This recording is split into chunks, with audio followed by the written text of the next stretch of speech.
Hello everyone, সবাই স্বাগত জানাচ্ছি আজকে আমাদের chemistry second paper basic advance কোর্সের পরিমাণগত রসায়নের লেকচার 1 এর পার্ট 2 তে।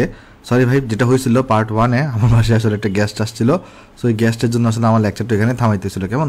আচ্ছা, তাহলে আমরা চলো যেখান থেকে আমরা শেষ করেছিলাম সেখান থেকে আমরা আলোচনা করা শুরু করি।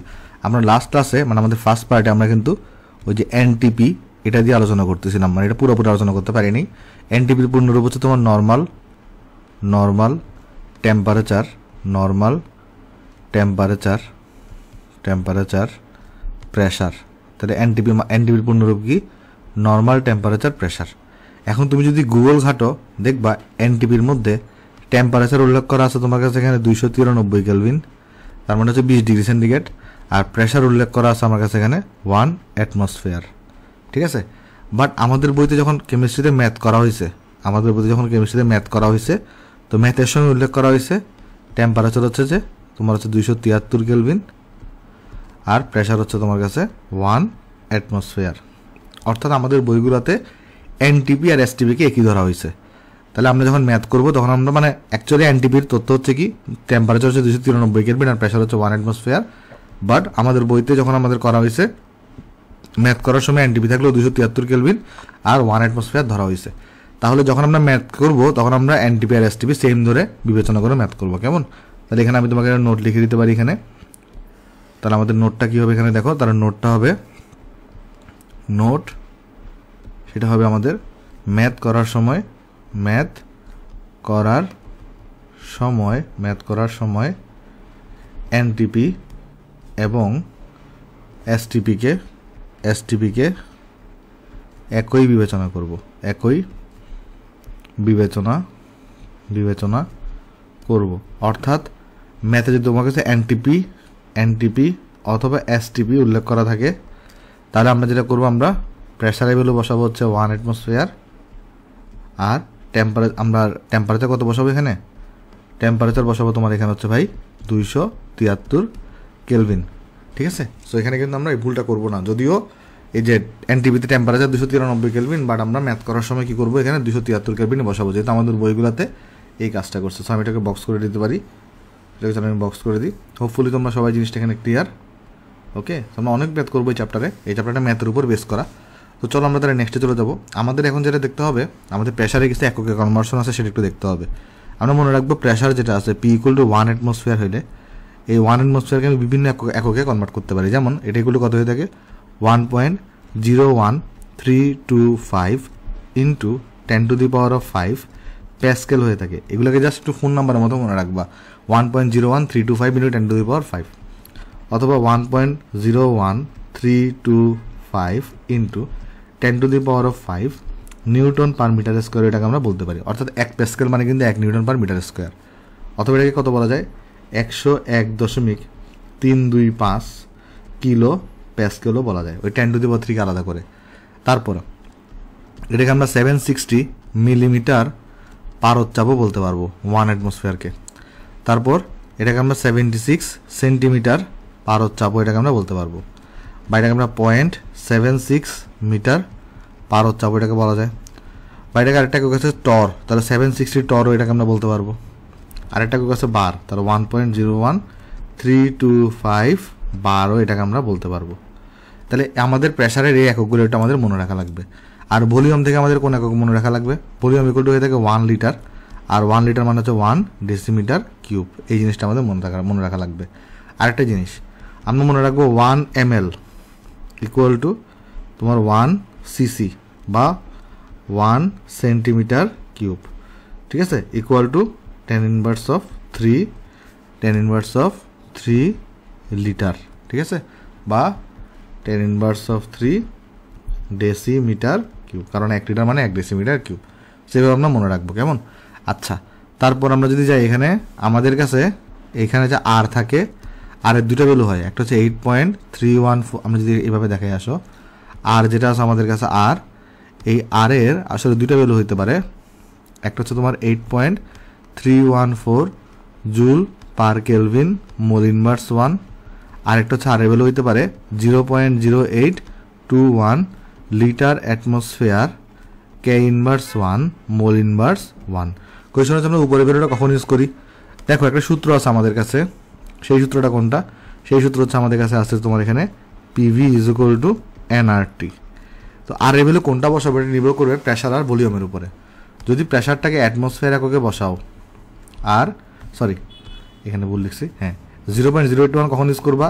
প্রেশারটাকে যদি তুমি অ্যাটমসফিয়ার এককে বসাও অ্যান্ড তুমি যদি ভলিউমটাকে যদি লিটার এককে বসাও, তাহলে তুমি 0.081 ইউজ করবা। আর অন্যদিকে প্রেশারটাকে তুমি যদি নিউটন পার মিটার স্কোয়ার বা প্যাসকেলে বসাও অ্যান্ড ভলিউমটাকে তুমি যদি মিটার কিউবে বসাও, তাহলে তোমার হচ্ছে কোনটা ইউজ করবো বলো তো? 8.314। তাহলে প্রেশারের একক এটা অ্যাটমসফিয়ার হলে 0.081, নিউটন পার মিটার স্কোয়ার বা প্যাসকেল হলে 8.314। ভলিউমেরটাও তাহলে এটা খেয়াল রাখবা, কেমন? সো আশা করি সবাই জিনিসটা আমরা এখানে ভাই বুঝতে পারছি। এখন তোমাদেরকে একটা আমি ফর্মুলা লিখে দিয়েছিলাম, কেন দেখো তো, আমি বলছিলাম তোমাকে এন এর একটা ফর্মুলা হচ্ছে আমাদের VSTP, STPতে আয়তন লিটার এককে, ডিভাইডেড বাই এখানে হয়তো কত বলতো 22.4 হয়তো। কোয়েশ্চেন হচ্ছে এটা কোত্থেকে আসছে? এই যে দেখো আমরা কি জানি, PV is equal two nRT. যখন তুমি STP বলবা, STP কন্ডিশন, তোমার এখানে তখন প্রেশার হয়ে যাবে 1 অ্যাটমসফিয়ার আর টেম্পারেচার হয়ে যাবে তোমার কাছে এখানে 273 কেলভিন।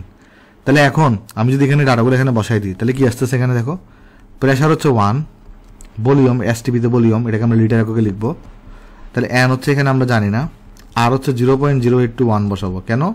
কারণ হইতেছে তুমি হচ্ছে এখানে প্রেশারটাকে অ্যাটমসফিয়ার আর ভলিউমটাকে লিটার এককে বসাচ্ছ।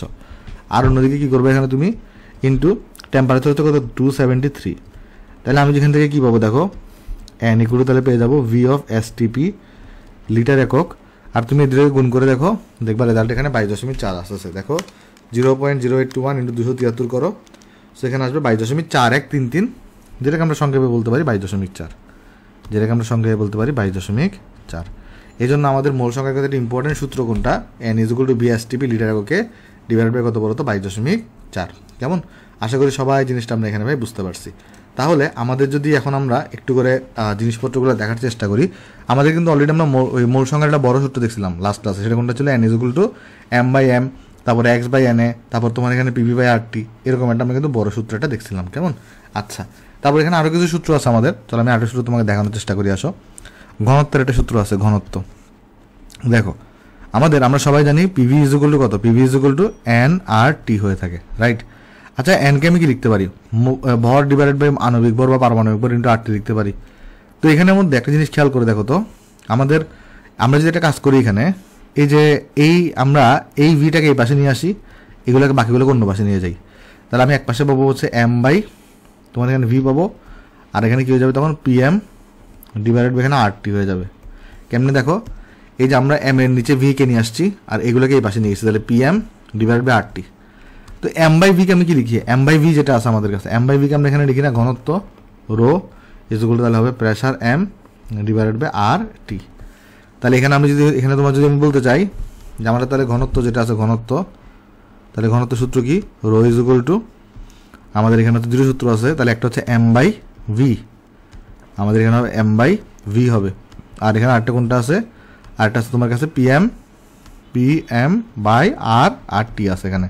ওকে, সো আশা করি সবাই জিনিসটা এখানে আমরা বুঝতে পারছি। তো এখানে যে রোটা দেখতেছো, এই রোয়ের একক কিন্তু তোমার এখানে আমাদের রোয়ের এককটা কত সেটা একটু জানা দরকার। রোয়ের একক খেয়াল করে দেখো, আমরা যদি তোমার এই এমটাকে আমরা যদি গ্রামে প্রকাশ করি, এটাকে লিটারে যদি প্রকাশ করি, তাহলে একক হবে গ্রাম পার লিটার। বা আমি তো আরেকটা কাজ করতে পারতাম, এমটাকে কেজিতে প্রকাশ করতে পারতাম, আর এটাকে মিটার কিউবে প্রকাশ করতে পারতাম, তখন আসতো এখানে কেজি পার মিটার কিউব। তো এখানে আমরা আরেকটা কনভার্সন মনে রাখতে পারি যে 1 gram per litre equal to 1 kg per metre cube হয়ে থাকে। তাহলে জিনিসটা কিন্তু প্রমাণ করা যায়, কেমন? যে 1 gram per litre equal two কত হয়ে থাকে? 1 তোমার কেজি পার মিটার কিউব হয়ে থাকে। সো প্রমাণ দরকার নেই, জাস্ট জেনে রাখো আর কি কনভার্সনটা। তাহলে রোয়ের একক কী হবে সেটা আমরা শিখে ফেললাম, আর রোয়ের ফর্মুলাটা আমরা এখানে দেখে ফেললাম, কেমন? তাহলে রো ইকুয়াল টু আমাদের কিন্তু M/V বা PM/RT হয়ে থাকে। হোপফুলি আমাদের সবার জিনিসটা এখানে ক্লিয়ার। তাহলে আমরা যদি চলো নেক্সটে চলে যাই, নেক্সটে এখন থেকে আমাদের এখানে ম্যাথ স্টার্ট হচ্ছে। দেখো আমাকে এখানে কি বলছে কোয়েশ্চনে, আমাকে বলছে 150টি স্বাক্ষর দিলে একটি পেন্সিলের 15 মিলিগ্রাম খরচ হয়, প্রতিটি স্বাক্ষরে কয়টি কার্বন পরমাণু ব্যয় হবে? তাহলে বলছে কি 150 যদি তুমি স্বাক্ষর দাও তাহলে এটা গ্রাফাইট পেন্সিলের। আচ্ছা, গ্রাফাইট কি আসলে? গ্রাফাইট হচ্ছে কার্বনের উপভেদ। তাহলে গ্রাফাইট খরচ হয় মানে কিন্তু কার্বন খরচ হয়, কেমন? আচ্ছা, তাহলে এখানে আমি তোমাকে যদি সলিউশন করতে চাই, তাহলে অ্যাট ফার্স্ট আমি তোমাকে বলতে পারি গ্রাফাইট যেটা আছে আমাদের কাছে, যে গ্রাফাইট থাকে, গ্রাফাইট, এই গ্রাফাইটটা হচ্ছে তোমার কার্বনের, এগুলো আমরা মূলের পর্যালোচনা পড়ে আসছি, রূপভেদ। গ্রাফাইট কি জিনিস? গ্রাফাইট হচ্ছে তোমার কার্বনের রূপভেদ, ঠিক আছে। আচ্ছা, এখন দেখো, এখন এখানে আমাকে বলছে 150টি স্বাক্ষর দিলে 15 মিলিগ্রাম খরচ হয়, কি কার্বন। আমার একটা স্বাক্ষরে কতটুকু খরচ হবে সেটা লাগবে, তাহলে আমি বলতে পারি 150টি স্বাক্ষর দিলে তোমার হচ্ছে কার্বন খরচ হয় কত? 15 মিলিগ্রাম। তাহলে আমাকে বলে একটি স্বাক্ষর দিলে কতটা খরচ হবে? একটি স্বাক্ষর দিলে কার্বন খরচ হয় 15 ডিভাইডেড বাই 150 মিলিগ্রাম হবে। তার মানে এটা আসবে কত? 0.1 মিলিগ্রাম আসবে। তাহলে ভর খরচ হচ্ছে কতটুকু? ভর খরচ হচ্ছে তোমার এখানে আসলে অ্যাকচুয়ালি একটা স্বাক্ষরে এম দেওয়া আছে তোমার কাছে এত, এই জিনিসটাকে একটা স্বাক্ষরে এম দেওয়া আছে হচ্ছে আমার কাছে এত। তখন আমরা বলছি আমাকে কতটুকু কার্বন পরমাণু ব্যয় হবে, এক্স বের করতে বলছে। তখন আমরা এন মানে সবাই জানি এম ডিভাইডেড বাই এম হয়ে থাকে, এম ডিভাইডেড বাই কত হয়ে থাকে? এখানে এম হয়ে থাকে, বড় হাতের এম, ইজুকালটা এখানে হবে এক্স বাই এন এ হবে, ইজুকালটা এখানে হবে x divided by N A হবে। তাহলে এখানে দেখো আমাদের এই ছোট হাতের এম কত? 0.1 মিলিগ্রামে, তো গ্রামের দিকে এখানে 10⁻³ দিয়ে গুণ দিতে হবে। আর এখানে তোমার বড় হাতের এম কত? এখানে বড় হাতের এম আমরা সবাই জানি কার্বনের কত হয়ে থাকে? কার্বনের হয়ে থাকে 12, কার্বন হয়ে থাকে কত? কার্বন হয়ে থাকে এখানে 12। তারপর এখানে আমরা এক্স লিখবো, এক্স লিখলাম, আর এখানে এন এ আসবে। এন এটা কত বলো?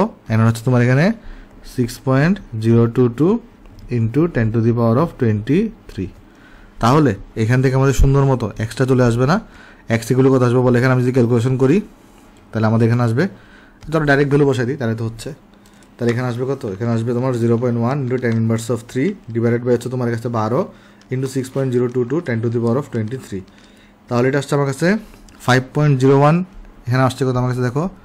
5.0183 ইন্টু 10⁻18, 10⁻কত? 10⁻18টি। তাহলে আমার এক্সের ভ্যালু হচ্ছে এত, তাহলে আমার কাছে এখানে এক্সের ভ্যালু হচ্ছে আমার কাছে এত। কেমন? আশা করি আমরা এই জিনিসটা সবাইকে বোঝাতে পারছি। আমাদের এক্সের ভ্যালু হচ্ছে আমাদের এত, এতটি কার্বন পরমাণু ব্যয় হবে, এটা আমার কাছে এখানে আনসার। ওকে ভাই, তাহলে চলো নেক্সটে চলে যাই। নেক্সটে আমি তোমাকে বলি, আমি তোমাকে একটা রুল শিখাবো। 2 ধরনের আমরা অঙ্ক করতে পারি, আমরা অঙ্কগুলোকে 2ভাবে করতে পারি। আমাদের যে এখানে আমরা ম্যাথ শিখবো, আমাদের ম্যাথগুলোকে আমরা 2ভাবে করতে পারি বা 2 মেথডে করতে পারি। একটা হচ্ছে কঠিন মেথড, বা যেটা আমরা আসলে এইচএসসিতে অ্যাপ্লাই করবো, আর একটা হচ্ছে সহজ মেথড, যেটা আমরা এডমিশনে অ্যাপ্লাই করবো। কেমন? তাহলে আমরা এখানে চলে হেডলাইন দিয়ে আসো, ম্যাথ করার নিয়ম।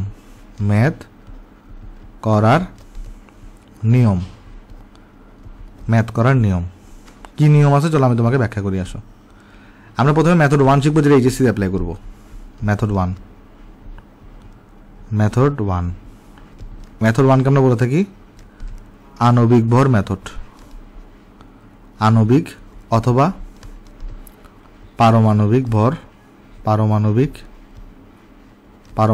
ভর, যেটাকে আসলে আমরা এম দিয়ে প্রকাশ করি, মেথড। ঠিক আছে? আচ্ছা, তো চলো আমরা এখানে ক্লিয়ার করার চেষ্টা করি এটা আসলে এই মেথড আমরা কিভাবে করি। তো একদম এইখানে বুঝতে পারতেছো আমাদের কি জড়িত থাকবে? আণবিক বা পারমাণবিক ভর এখানে জড়িত থাকবে। তাহলে মেথড 1-এর নাম কি? মেথড 1-এর নাম হচ্ছে আমাদের আণবিক বা পারমাণবিক ভর মেথড। এখানে আমরা কি করি আমি তোমার একটু করে কাহিনীগুলো বোঝাই বলি। দেখো, ধরো একটা বিক্রিয়া দিচ্ছে তোমাকে, ধরো এখানে দেওয়া আছে 2H2 প্লাস অক্সিজেন, একদম বেসিক থেকে আমরা যাচ্ছি। কেমন? এখান থেকে ধরো তোমাকে দিচ্ছে এখানে 2H2O দেওয়া আছে এখানে। ঠিক আছে? তো এই ধরনের তোমাকে একটা কোয়েশ্চেন দিছে, আমরা একদম বেসিক থেকে যাবো ভাই, আমরা প্রত্যেকটা অঙ্ক 2 নিয়মে করে দিব, যেন তোমার একই সাথে এইচএসসি এবং অ্যাডমিশনের প্রিপারেশন কমপ্লিট হয়ে যায়। আর মেথড 1 আমরা কোথায় অ্যাপ্লাই করবো? মেথড 1 হচ্ছে আমরা এইচএসসিতে অ্যাপ্লাই করবো। আর এটার নাম কি? এটার নাম হচ্ছে আমাদের আণবিক ভর মেথড। দেখো এখানে কি বলছে, ধরো 2H2 প্লাস অক্সিজেন, আর এখান থেকে কি উৎপন্ন হচ্ছে? 2H2O উৎপন্ন হচ্ছে। এখন ধরো তোমার কোয়েশ্চন এখানে বলছে যে তোমার কাছে যদি কি থাকে, এখানে ধরো তোমার কাছে বলছে তোমার কাছে 20 গ্রাম, কথার কথা এখানে একটা ম্যাথ দিয়ে আমি বোঝাচ্ছি, এটা ম্যাথ দিয়ে তোমাকে আমি বোঝাচ্ছি। কেমন? কথার কথা তোমাকে এখানে বলছে 20 গ্রাম অক্সিজেন হতে, 20 গ্রাম অক্সিজেন হতে কত গ্রাম পানি বা কত মোল পানি পাওয়া যাবে। ধরো তোমার জিজ্ঞেস করছে কত মোল পানি পাওয়া যাবে, ধরো জিজ্ঞেস করছে তোমাকে কত মোল পানি পাওয়া যাবে। এটা যদি বুঝো না তাহলে দেখবে এই চ্যাপ্টারে সব ম্যাথ বুঝে গেছো, বা এই ম্যাথডের কীভাবে করতে হবে সব তুমি এখানে আইডিয়া পেয়ে যাবা। আমি তোমাকে কিছু শর্টকাটও শিখিয়ে দিব। তাহলে আমরা বলতেছি কি 20 গ্রাম অক্সিজেন থেকে কত মোল পানি পাওয়া যাবে। আচ্ছা, আমরা কোন মেথডে করতেছি? আণবিক ভর বা পারমাণবিক ভর মেথডে। ওকে, তো অ্যাট ফার্স্ট এখানে দেখো তো একটা জিনিস, এটা কিন্তু এই বিক্রিয়াটা কিন্তু সমতা করা আছে। তোমার প্রথম কাজ যেটা, বিক্রিয়াকে সমতা করতে হবে। একটা বিক্রিয়াকে কী করতে হবে? সমতা করতে হবে। বিক্রিয়াটা কিন্তু সমতা করাই আছে, ঠিক আছে? আচ্ছা, তাহলে আমাদেরকে আগে প্রথমে কী করতে, যখন আমরা সলিউশন করব আমাদের যে প্রথম কাজ, আগে আমাদের স্ট্যান্ডার্ড রিঅ্যাকশন লিখতে হবে। এটা একদম বেসিক কাজ, স্ট্যান্ডার্ড রিঅ্যাকশন লিখতে হবে। তো স্ট্যান্ডার্ড রিঅ্যাকশন জিনিসটা কি? স্ট্যান্ডার্ড রিঅ্যাকশন হচ্ছে আমাদের সমতা বিধানের পর যে বিক্রিয়া পাওয়া যায় তাকে স্ট্যান্ডার্ড রিঅ্যাকশন বলে। তাহলে এটা কিন্তু অলরেডি সমতা করাই আছে, তাহলে এটা একটা স্ট্যান্ডার্ড রিঅ্যাকশন। তাহলে 2H2 প্লাস অক্সিজেন, অথবা ধরো আমি তোমাকে এভাবে দেখে আসো। অ্যাট ফার্স্ট ধরো আমাকে এখানে কোয়েশ্চনে এরকম দেওয়া, মানে ধরো তোমাকে H2 আর O2 এরকম দেওয়া আছে, ঠিক আছে? এই বিক্রিয়া থেকে তোমাকে বলছে কি, দেখো তোমাকে একটা এরকম H2 প্লাস O2, H2 এখানে সমতা করা নাই, জাস্ট সিম্পল জিজ্ঞেস করা হয়েছে 20 গ্রাম অক্সিজেন হতে কত মোল পানি পাওয়া যাবে। তোমার এর আগে প্রথম কাজটা কী হবে? আগে স্ট্যান্ডার্ড রিঅ্যাকশনটাকে লিখতে হবে, অর্থাৎ সমতা করতে হবে। স্ট্যান্ডার্ড রিঅ্যাকশন জিনিসটা কি? স্ট্যান্ডার্ড রিঅ্যাকশন জিনিসটা হচ্ছে সমতা বিধানের পর যে বিক্রিয়া পাওয়া যায়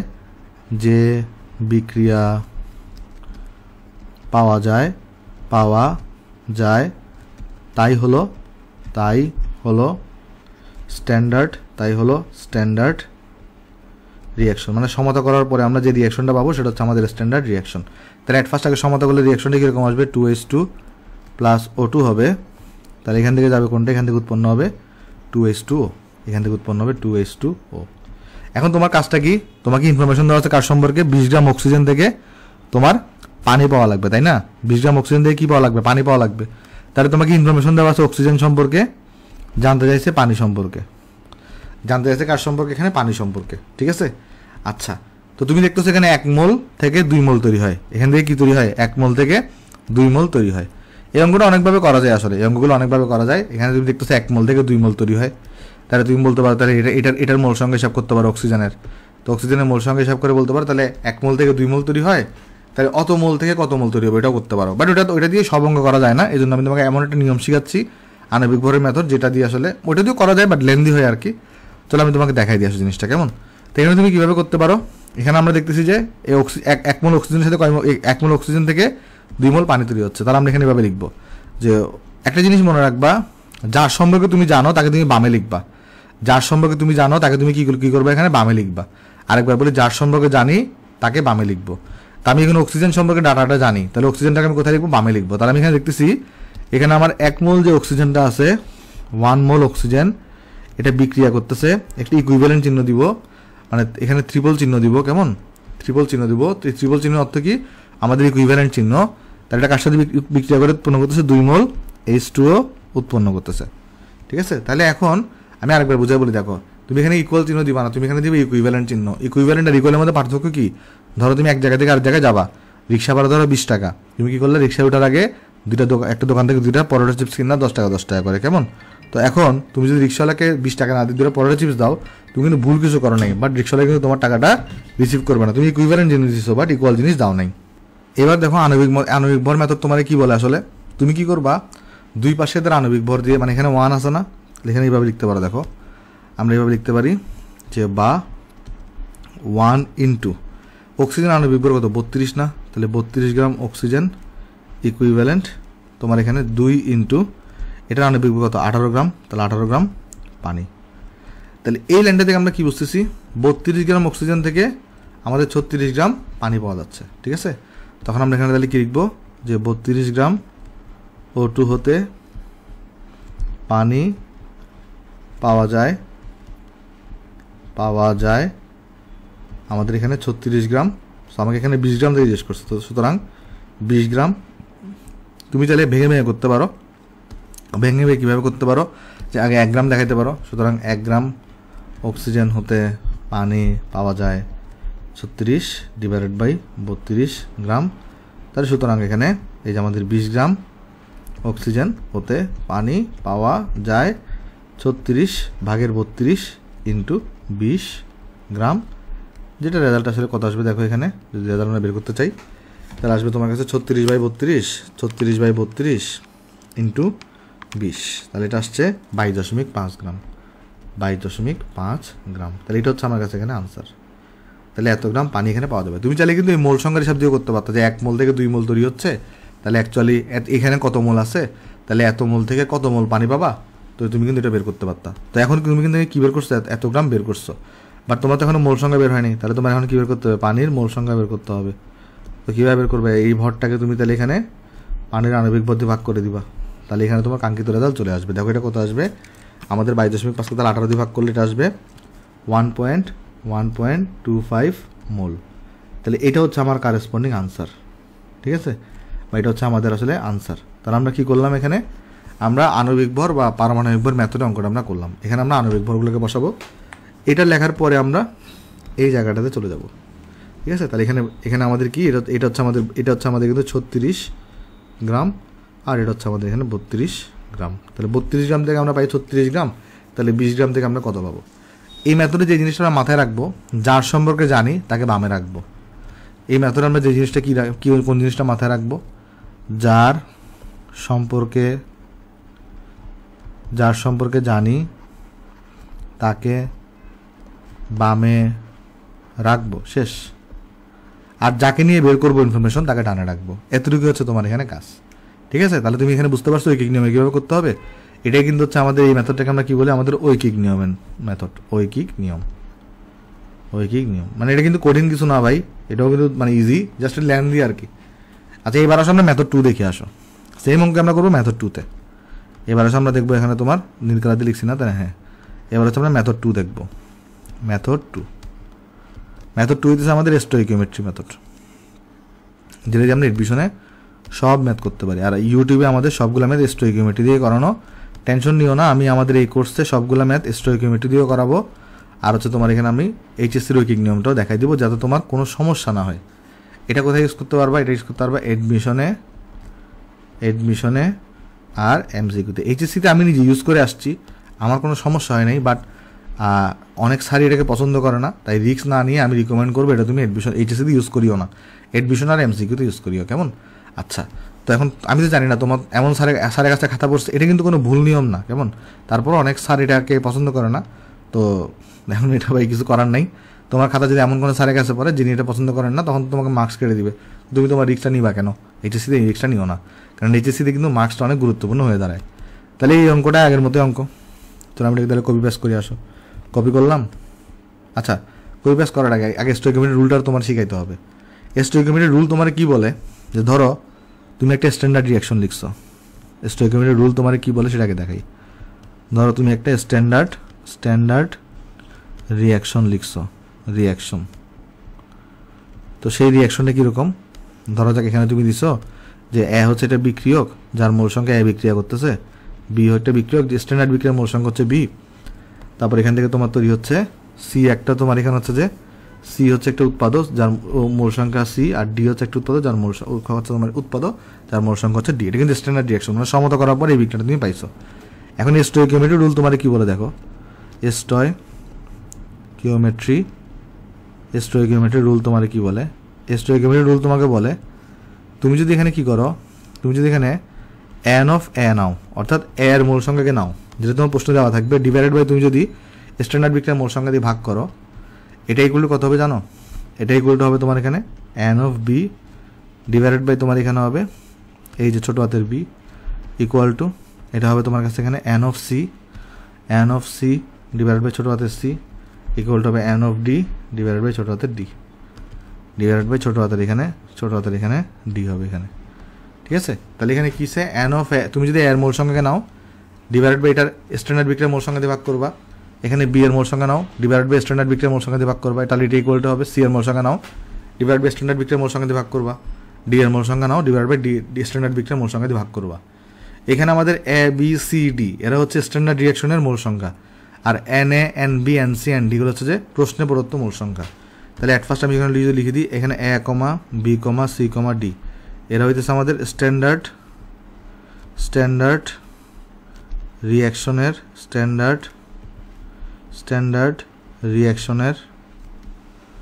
রিঅ্যাকশনের মোল, স্ট্যান্ডার্ড রিঅ্যাকশনের মোল সংখ্যা। আর অন্যদিকে আমার কাছে N of A comma N of B, N of A এখানে হবে N of A comma N of B comma N of C comma N of D. এরা হচ্ছে আমাদের কি বলতো প্রশ্নে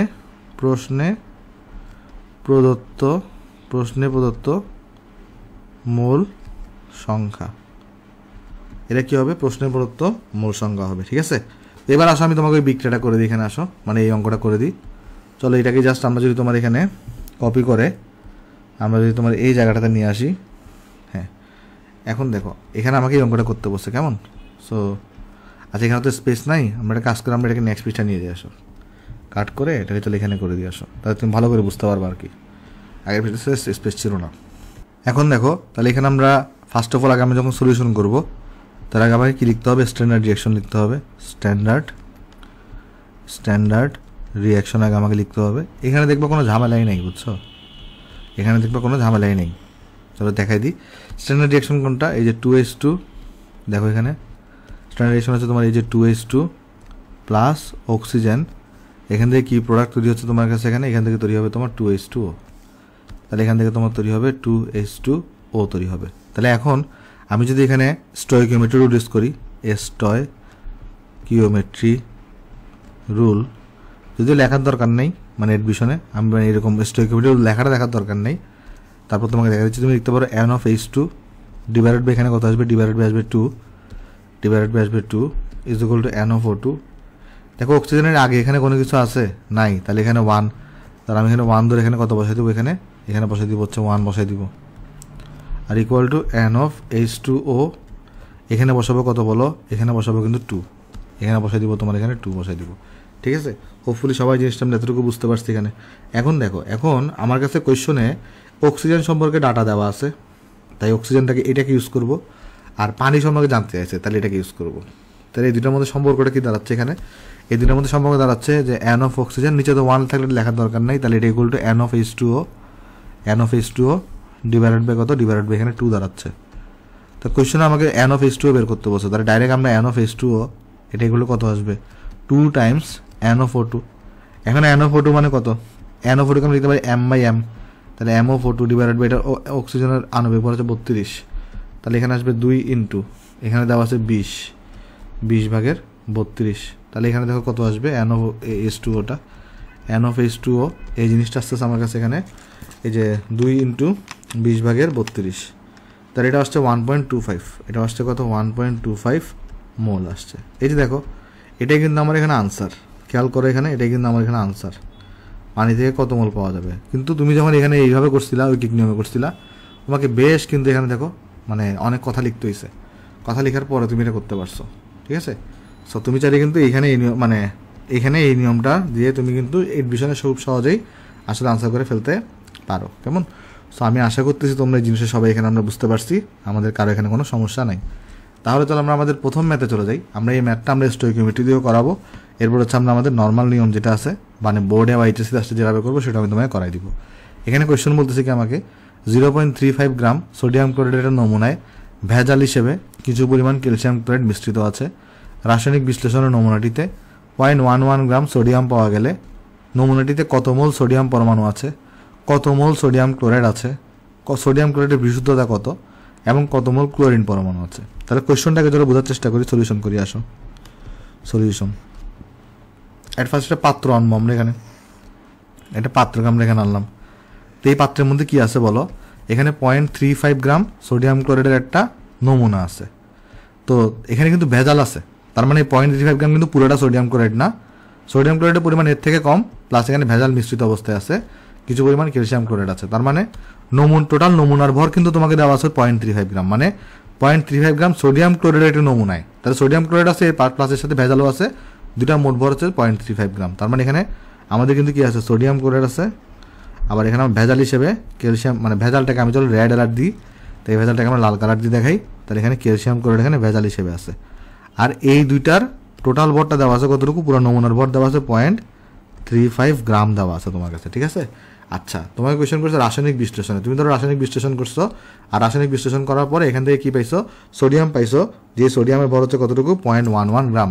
তাহলে এখান থেকে তুমি সোডিয়াম পাইছো। তাহলে যে সোডিয়ামের ভর দেওয়া আছে কত? M of sodium equal to তোমাকে দেওয়া আছে 0.11 গ্রাম দেওয়া।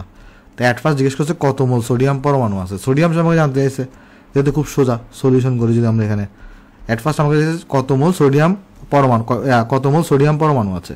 তাহলে সোডিয়ামের মোল সংখ্যা বের করতে বলছে, এন অফ সোডিয়াম। তাহলে এন অফ সোডিয়াম এখানে কত হবে বলো একটু করে? এন অফ সোডিয়াম এখানে হবে তোমার, আমরা যদি দেখি তাহলে M of sodium divide by বড় হাতের এম অফ সোডিয়াম। তো এম অফ সোডিয়াম দেওয়া আছে এখানে 0.11, আর এখানে আমাদের বড় হাতের আমরা কত জানি সোডিয়ামের জন্য শিখে আসছি রাস্তা আছে 23 হয়ে থাকে, 23। তাহলে এখানে কত আসবে দেখো, তাহলে আমরা লিখতে পারবো বা এন অফ সোডিয়াম। তাহলে কত হয়ে থাকবে এখানে? এটা হচ্ছে আমাদের এ number question.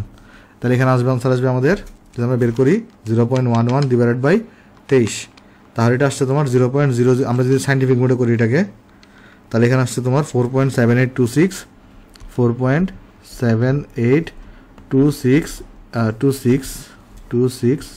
7826 into 10 inverse of 3 into 10 inverse of 3 মোল আসছে সোডিয়ামের আমার এখানে মোল সংখ্যা। ঠিক আছে? আচ্ছা, তাহলে এবার তাহলে আমাদের 1 নাম্বার আনসার কিন্তু এখানে শেষ। এত মোল হচ্ছে আমার কাছে এখানে আসছে। ওকে, এবার দেখো আমাকে কোয়েশ্চেন করছে কি, যদি আমি এটাকে আনসার লিখে দিতে পারো, দেখো আনসার লিখে দিলাম। এবার আমাকে কোয়েশ্চেন করছে এখানে যে কত মোল সোডিয়াম ক্লোরাইড আছে। সোডিয়াম যদি এত মোল থাকে তাহলে সোডিয়াম ক্লোরাইডের মোল সংখ্যাটা কত? আচ্ছা, সোডিয়াম আমরা পাইছি কোত্থেকে? এখানে কোথাও সোডিয়াম আছে না, সোডিয়ামটা পাইছি আমরা এখান থেকে। মানে অ্যাকচুয়ালি আমরা যখন একটা বিক্রিয়া দেখি, আমাদের রাসায়নিক বিশ্লেষণ ঘটে, রাসায়নিক বিশ্লেষণ হওয়ার সময় কী হয় দেখি আসো। রাসায়নিক যখন বিশ্লেষণ ঘটে মানে এটা তখন আয়নে বিভক্ত হয়ে যায় সোডিয়াম ক্লোরাইডটা। আমরা তো সোডিয়াম শুধুমাত্র সোডিয়াম ক্লোরাইড থেকে পাবো, ক্যালসিয়াম ক্লোরাইড থেকে আমরা সোডিয়াম পাবো না। তাহলে আমাদের কাছে এই সোডিয়াম ক্লোরাইড যখন আমরা নিই, এটাকে যখন আমরা রাসায়নিক বিশ্লেষণ করি মানে আয়নে বিশ্লেষণ করি, তখন এখানে সোডিয়াম প্লাস আর এখানে হচ্ছে আমরা ক্লোরিন মাইনাস পাই। তো এই সোডিয়াম দেখো একটা জিনিস, এখানে 1 মোল থেকে 1 মোল পাওয়া যাচ্ছে। তাহলে আমরা 1 মোল সোডিয়াম থেকে 1 মোল সোডিয়াম ক্লোরাইড মানে 1 মোল সোডিয়াম পাই 1 মোল সোডিয়াম ক্লোরাইড থেকে। তাহলে এত মোল সোডিয়াম পাবো এত মোল সোডিয়াম ক্লোরাইড থেকে, মানে এত মোল। তাহলে এখানে কিন্তু আমাদের দেখতেই পাচ্ছি 1 মোল থেকে 1 মোল পাওয়া যাচ্ছে, তার মানে এটার যে মোল সংখ্যা এটার মোল সংখ্যা সমান। তাহলে আমরা এখান থেকে লিখতে পারি যে আমার কাছে এন অফ সোডিয়াম ক্লোরাইড এটা ইকুয়াল টু হবে এন অফ সোডিয়াম আয়নের মোল সংখ্যা, এম অফ সোডিয়াম আয়নের মোল সংখ্যা। সোডিয়াম আয়নের মোল সংখ্যা মানে কিন্তু সোডিয়ামের মোল সংখ্যা, সেটা কত আসবে এখানে 4.7826 ইন্টু 10 ইনভার্স অফ 3 মোল। যদি এখানে ওই যে 2 থাকতো তখন আমরা ঐকিক নিয়মে করতাম, বাট এখানে তো ঐকিক নিয়মে করার দরকার নেই, কারণ 1 থেকে 1 পাওয়া যাচ্ছে। তাহলে বোঝা যাচ্ছে দোনোটা এখানে ইকুয়াল হবে। তাই দোনোটা ইকুয়াল হলে আমরা এখানে বলতে পারি তাহলে সোডিয়াম ক্লোরাইডের যে মোল সংখ্যা এটা হবে সোডিয়াম আয়নের মোল সংখ্যা, কারণ 1 মোল 1 মোল সম্পর্ক। তাহলে এটা ইকুয়াল হবে সোডিয়ামের মোল সংখ্যা, সোডিয়ামের মোল সংখ্যা ছিল এত। তাহলে আমাদের কিন্তু দ্বিতীয়টার আনসার এখানে শেষ। কেমন? সো হোপফুলি সবাই জিনিসটা আমরা এখানে বুঝতে পারছি। এবার আমাকে বলতেছে সোডিয়াম ক্লোরাইডের বিশুদ্ধতা কত সেটা বের করো। তাহলে বিশুদ্ধতা বের করার জন্য অ্যাকচুয়ালি সোডিয়াম ক্লোরাইড কতটুকু ভর ছিল সেটা তোমাকে বের করতে হবে। এখন সোডিয়াম ক্লোরাইডের তুমি এখানে মোল সংখ্যা পেয়ে গেছো, তাহলে সোডিয়াম ক্লোরাইডের ভর বের করা তোমার জন্য কোনো ব্যাপার না। তাহলে আমরা যদি এখানে লিখতে পারি না যে N of sodium chloride equal to হবে M of sodium chloride divided by কত হবে এখানে বড় হাতের এম অফ সোডিয়াম ক্লোরাইড, এখানে হবে তাহলে বড় হাতের এম অফ সোডিয়াম ক্লোরাইড। তাহলে এখান থেকে আমরা লিখতে পারি যে আমাদের ছোট হাতের এম অফ সোডিয়াম ক্লোরাইড দরকার, তাহলে এটা ইকুয়াল টু হবে N of sodium chloride into বড় হাতের এম অফ সোডিয়াম ক্লোরাইড। চলো আমরা নেক্সট পৃষ্ঠায় ভ্যালুটা বের করি, আসো নেক্সট পৃষ্ঠায় ভ্যালু বের করি। তাহলে এখানে দেখো বা এম অফ সোডিয়াম ক্লোরাইড, তাহলে এটা ইকুয়াল টু হবে কত এখানে এন অফ সোডিয়াম ক্লোরাইড যেটা হচ্ছে 4.7826, এটা হচ্ছে কত 4.7826 into 10 to the power of -3 into N এর পরে কী হবে এখানে বড় হাতের এম, তাহলে বড় হাতের এম কত 23 প্লাস 35.5। তাহলে এখানে দেখো এম অফ সোডিয়াম ক্লোরাইড কত আসবে তোমার এটা আনসার ইন্টু 23 প্লাস 35.5, তাহলে জিনিসটা আসছে তোমার কাছে 0.27978, তাহলে এটা আসছে কত 0.27978 গ্রাম। তাহলে অ্যাকচুয়ালি কিন্তু সোডিয়াম ক্লোরাইডের ভর হচ্ছে আমার এত, যেটা বিক্রিয়া অংশগ্রহণ করে যতটুকু ভর বিক্রিয়া অংশগ্রহণ করে ততটুকু বিশুদ্ধ ভর। সবসময় মনে রাখবা যে বিশুদ্ধ ভর দিয়ে শুধুমাত্র সে বিক্রিয়া অংশগ্রহণ করে। আমরা দেখতেছি এখানে সোডিয়াম ক্লোরাইড বিক্রিয়া অংশগ্রহণ করছে কতটুকু ভর, এতটুকু ভরের, তাহলে এটা হচ্ছে আমার বিশুদ্ধ ভর। আর বাট এখানে আমাকে বলছে কি বিশুদ্ধতা কত, তার মানে পার্সেন্টেজ অফ বিশুদ্ধতা কত। এটা মানে হচ্ছে যে বিশুদ্ধ ভরকে তুমি টোটাল ভর দিয়ে ভাগ করে দিবা, পার্সেন্টেজ করে দিবা, তাই তোমার বিশুদ্ধ ভরটা তুমি এখানে পেয়ে যাবা। তাহলে এখানে আমি বলতে পারি যে বিশুদ্ধ সোডিয়াম ক্লোরাইডের ভর যদি কথায় কথায় লিখি তাহলে আমরা বলতে পারি বিশুদ্ধ সোডিয়াম ক্লোরাইডের ভর এটা হইতেছে 0.27978 গ্রাম। আর ভেজাল সহ সোডিয়াম ক্লোরাইডের ভর, আরেকটা বলতে পারি আমরা এখানে তাহলে ভেজাল সহ আমাদের এখানে সোডিয়াম ক্লোরাইডের ভর, তাহলে এটা কত হবে বলো? এটা কিন্তু আমাদের এখানে দেওয়া ছিল, দেখো এখানে 0.35 গ্রাম, তাহলে এটা দেওয়া ছিল 0.35 গ্রাম, এটা দেওয়া ছিল। তাহলে ভেজাল সহ সোডিয়াম ক্লোরাইডের ভর আমি এখানে বের করে ফেলছি, ঠিক আছে। তাহলে এখন আমাকে বের করতে বলছে এখানে পার্সেন্টেজ, এখানে যদি আমরা বের করতে চাই পার্সেন্টেজ অফ বিশুদ্ধতা, তো বিশুদ্ধতা আমি কীভাবে বের করবো? বিশুদ্ধ বর্গে তাহলে আমাদের ভেজাল সহ ভরটা দিয়ে ভাগ করতে হবে। তো বিশুদ্ধ বর্গ এখানে 0.27978 আর তোমার টোটাল ভর হচ্ছে 0.35, এটাকে 100% দিয়ে মাল্টিপ্লাই করো, তাহলে এখানে বিশুদ্ধতা পেয়ে যাবা। তাহলে দেখো এটা কত আসছে আমাদের 0.27978 ডিভাইডেড বাই 0.35 ইন্টু 100%, তাহলে এই জিনিসটা আসছে এখানে 79.937%। তাহলে বিশুদ্ধতা কতটুকু? আমাদের 79.937%, ঠিক আছে। আমি বক্স করে দিই এটাকে আমরা তাহলে বক্স করে দিচ্ছি এখানে আমরা এখানে ওকে বক্স করে দিলাম। তাহলে এই জিনিসটা হচ্ছে আমার কাছে এখানে 1 সেকেন্ড বাঁকা হয়েছে, একটু ঠিক করে দিয়ে দাঁড়াও, হ্যাঁ ঠিক করে দিছি। তাহলে এই জিনিসটা হচ্ছে আমার কাছে এখানে আনসার, কেমন? সো হোপফুলি তোমরা এই জিনিসটা এখানে বুঝতে পারছো। তাহলে আমাদের এখানে কিন্তু A শেষ, B শেষ, C শেষ, বলছে কত মোল সোডিয়াম ক্লোরিন পরমাণু আছে। খেয়াল করো ক্লোরিন এখানে দুই জায়গায় আছে, একটা হচ্ছে যে ভাই সোডিয়াম থেকেও ক্লোরিন আসবে, ক্যালসিয়াম থেকেও ক্লোরিন আসবে। খেয়াল করো এখানে কিন্তু 1 মোল থেকে এখানে কিন্তু 1 মোল তৈরি হচ্ছে। তাহলে আমি বলতে পারি যে যতটুকু আমার সোডিয়াম আয়ন ছিল, মানে আমার এখানে এটা এভাবে বলতে পারি না যে 1 মোল সোডিয়াম ক্লোরাইড থেকে আমাদের 1 মোল ক্লোরিন তৈরি হচ্ছে, তার মানে সমান সমান জিনিস তৈরি হচ্ছে। তাহলে সোডিয়াম ক্লোরাইডের মোল সংখ্যা যা, ক্লোরিনের মোল সংখ্যাও ঠিক তা। তাহলে এখানে আমি যদি তোমাকে বলি একটু করে দেখো, এখানে আমরা যদি যাই, আমাদের এখানে দুই জায়গা থেকে ক্লোরিন আসতেছে। আমাদের এখানে সোডিয়াম ক্লোরাইড, এখান থেকে হচ্ছে আমরা দেখছি যে আমাদের কাছে কি আসতেছে সোডিয়াম প্লাস আর ক্লোরিন মাইনাস আসতেছে। অন্যদিকে ক্যালসিয়াম ক্লোরাইড ছিল, ক্যালসিয়াম ক্লোরাইড এখান থেকেও কিন্তু আমাদের ক্যালসিয়াম 2+ আর হচ্ছে যে 2 মোল আমাদের এখানে ক্লোরিন আসবে, ঠিক আছে, 2Cl- আসবে। ওকে, তাহলে এখান থেকে আমার ক্লোরিন আসতেছে। এখন আমি এখানে কিন্তু অলরেডি পেয়ে গেছি যে সোডিয়াম ক্লোরাইড থেকে প্রাপ্ত আমাদের এম অফ ক্লোরিন। কেন? কারণ এটা কিন্তু সমান, এটার ভ্যালু যা, এটার ভ্যালু তা, এটার ভ্যালু তা। তাহলে এটার ভ্যালু আমি জানি এত, তাহলে এটার ভ্যালু আমি তাহলে সোডিয়াম আমি বলতে পারবো এখান থেকে যে এখানে আমরা সবাই এখানে আমরা দেখতেছি যে এই বিক্রিয়া থেকে আমরা দেখা যাচ্ছে এখানে যে আমাদের N অফ সোডিয়াম ক্লোরাইডের মোল সংখ্যা আর N অফ ক্লোরিনের মোল সংখ্যা সমান, যেটা হবে কত এখানে, যেটা হবে তোমার কাছে 4.7826, 4.78। বাট তুমি চাইলে ঐকিক নিয়মও করতে পারো। তুমি এখানে ঐকিক নিয়মে কি বলতে পারো যে আমরা এটাকে তাহলে 1 নম্বর বিক্রিয়া বলতে পারি, এটাকে আমরা তাহলে 2 নম্বর বিক্রিয়া বলতে পারি। তাহলে আমরা এখানে বলবো তখন 1 নং বিক্রিয়া হতে 1 নং বিক্রিয়ায়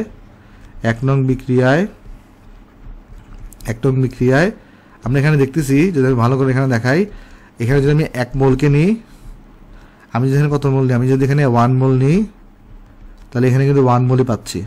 তখন আমি বলতে পারি তাহলে এখানে যে 1 নং বিক্রিয়ায় 1 মোল সোডিয়াম ক্লোরাইড হতে, তুমি কিন্তু এডমিশন এটা করার দরকার নেই, এডমিশন ডাইরেক্ট স্টোইকিওমেট্রি করে দিবা, লিখবা যে N অফ এটা ইকুয়াল টু N অফ এটা। তাহলে 1 মোল সোডিয়াম ক্লোরাইড হতে Cl- পাওয়া যায় 1 মোল। তাহলে সুতরাং সোডিয়াম ক্লোরাইডের মোল সংখ্যা কত ছিল? 4.7826 ইন্টু 10⁻³ মোল সোডিয়াম ক্লোরাইড হতে ক্লোরিন মাইনাস পাওয়া যায়, ওই অতই হবে। তাহলে এই যে 4.7826 ইন্টু 10⁻³ মোল। তাহলে আমরা এখানে বলতে পারি এটা যে সোডিয়াম ক্লোরাইড যেটা আছে, সোডিয়াম ক্লোরাইড যেটা আছে আমাদের কাছে, এটা থেকে আমাদের প্রাপ্ত N অফ Cl- কত, সেটা হচ্ছে 4.7826 ইন্টু 10⁻³ মোল। বাট এটাই কিন্তু আমাদের শেষ না, তাই না? কারণ আমাদের কিন্তু আরও একটা ক্যালসিয়াম ক্লোরাইড থেকে কিন্তু আমাদের এখানে সোডিয়াম ক্লোরাইড ক্লোরিন পাওয়া যাচ্ছে। তাহলে ক্যালসিয়াম ক্লোরাইড থেকে কতটুকু ক্লোরিন পাবে সেটা বের করতে হবে, কারণ আমাকে মোট কত মোল ক্লোরিন পরমাণু আছে সেটা তোমার এখানে জিজ্ঞেস করা হয়েছে, কেমন? আচ্ছা, তাহলে এখন তুমি চিন্তা করে দেখো, আমরা বলতে পারি তাহলে একটা জিনিস দেখো, তাহলে আমি যদি ক্লোরিন সম্পর্কে জানতে চাই তাহলে আমাকে ক্যালসিয়াম সম্পর্কে আগে জানতে হবে। এখানে আমাদের সোডিয়াম ক্লোরাইডের ভর বের করে ফেলছি আমরা, আর এখানে আমরা দেখতেছি সোডিয়াম ক্লোরাইড আর ক্যালসিয়াম ক্লোরাইড টোটাল মিলিত ভর হচ্ছে এত। তাহলে ক্যালসিয়াম ক্লোরাইডের ভরটা আমরা পেয়ে যাবো না। তাহলে আমি এখানে লিখতে পারি নেক্সট পৃষ্ঠায় গিয়ে আমি এখানে লিখতে পারি যে আমার কাছে M অফ সোডিয়াম ক্লোরাইড মানে বিশুদ্ধটা আর M অফ ভেজাল তার মানে ক্যালসিয়াম ক্লোরাইড দুটো মিলিত ভর হচ্ছে এখানে 0.35। তাহলে এখানে আমাকে একটু করে বলো M অফ ক্যালসিয়াম ক্লোরাইড তাহলে কত হবে এখানে, এটা ইকুয়াল টু হবে 0.35 মাইনাস ওই যে সোডিয়াম ক্লোরাইডের ভর সেটা হচ্ছে 0.27978 0.27978, তাহলে এখানে আমরা পেয়ে যাবো ক্যালসিয়াম ক্লোরাইডের ভর এখানে কত 0.35 মাইনাস 0.27978, তাহলে এটা আসছে আমার কাছে কত যদি নর্মাল মনে করি তাহলে আসছে 0.07 গ্রাম আসছে। তাহলে এখন আমি এখান থেকে এন অফ ক্যালসিয়াম ক্লোরাইডটা পেয়ে যাবো না, তাহলে এটা কত হবে এখানে দেখো এটার m/m, তাহলে এটার ছোটো হাতের m হচ্ছে 0.07022, বড় হাতের m কত ক্যালসিয়াম হচ্ছে 40 হয়ে থাকে, ক্লোরিন এখানে 2টা আছে তাহলে 2 × 35.5, ক্লোরিন হচ্ছে 35.5 করে হয়, তাহলে এখানে কত আসবে দেখো এখানে আসবে তোমার আনসার ডিভাইডেড বাই 40 প্লাস 2 × 35.5, তাহলে এখানে আসছে তোমার যদি সাইন্টিফিক মোডে করি এটাকে সাইন্টিফিক মোডে করি তাহলে আসছে 6.326 ইন্টু 10⁻⁻⁴ মোল, তাহলে ক্যালসিয়াম ক্লোরাইডের মোল সংখ্যা হচ্ছে এত। তাহলে এখন আমরা বলতে পারবো 2 নং বিক্রিয়াতে আমরা দেখতে পাচ্ছি যে 1 মোল থেকে তোমার এখানে 2 মোল ক্লোরিন মাইনাস, তাহলে কত মোল থেকে কত মোল তৈরি হবে, তাহলে এখানে আমরা বলতে পারি যে 1 মোল ক্যালসিয়াম ক্লোরাইড হতে ক্লোরিন মাইনাস পাওয়া যায় মানে যেটাকে জানি সেটাকে আগে বাম পাশে লিখবো, পাওয়া যায় 2 মোল, তাহলে সুতরাং যে 6.326 10⁻⁴ মোল, তাহলে একটা কাজ করি এই জিনিসটাকে একটু পাশে নিয়ে আসি, তাহলে 1 মোলটাকে আমি এই পাশে নিয়ে আসি কারণ ওই ডট ডট দিয়ে দেওয়ার জন্য, কেমন এত মোল ক্যালসিয়াম ক্লোরাইড হতে ক্লোরিন পাওয়া যায় 2 ইন্টু আমার তাহলে কত হবে 6.326, দেখো এখানে 6.326 ইন্টু 10⁻⁴ মোল, তাহলে এখানে ডাবল করলে কত আসবে দেখো এটা, তাহলে এখানে আসবে 2 করে দিলে তাহলে 1.265 ইন্টু 10⁻³ মোল আসছে। তাহলে আমরা দেখছি এখানে আমাদের এই যে এইটা থেকে আসতেছে এত সোডিয়াম ক্লোরাইড থেকে, আর ক্যালসিয়াম থেকে তোমার আসতেছে হচ্ছে এত মোল, তাহলে আমি টোটাল মোট ক্লোরিনের পরিমাণ বের করে ফেলতে পারি, তাহলে NCl মাইনাস এটার পরিমাণ অ্যামাউন্টটা কত, এটার অ্যামাউন্টটা হবে 4.7826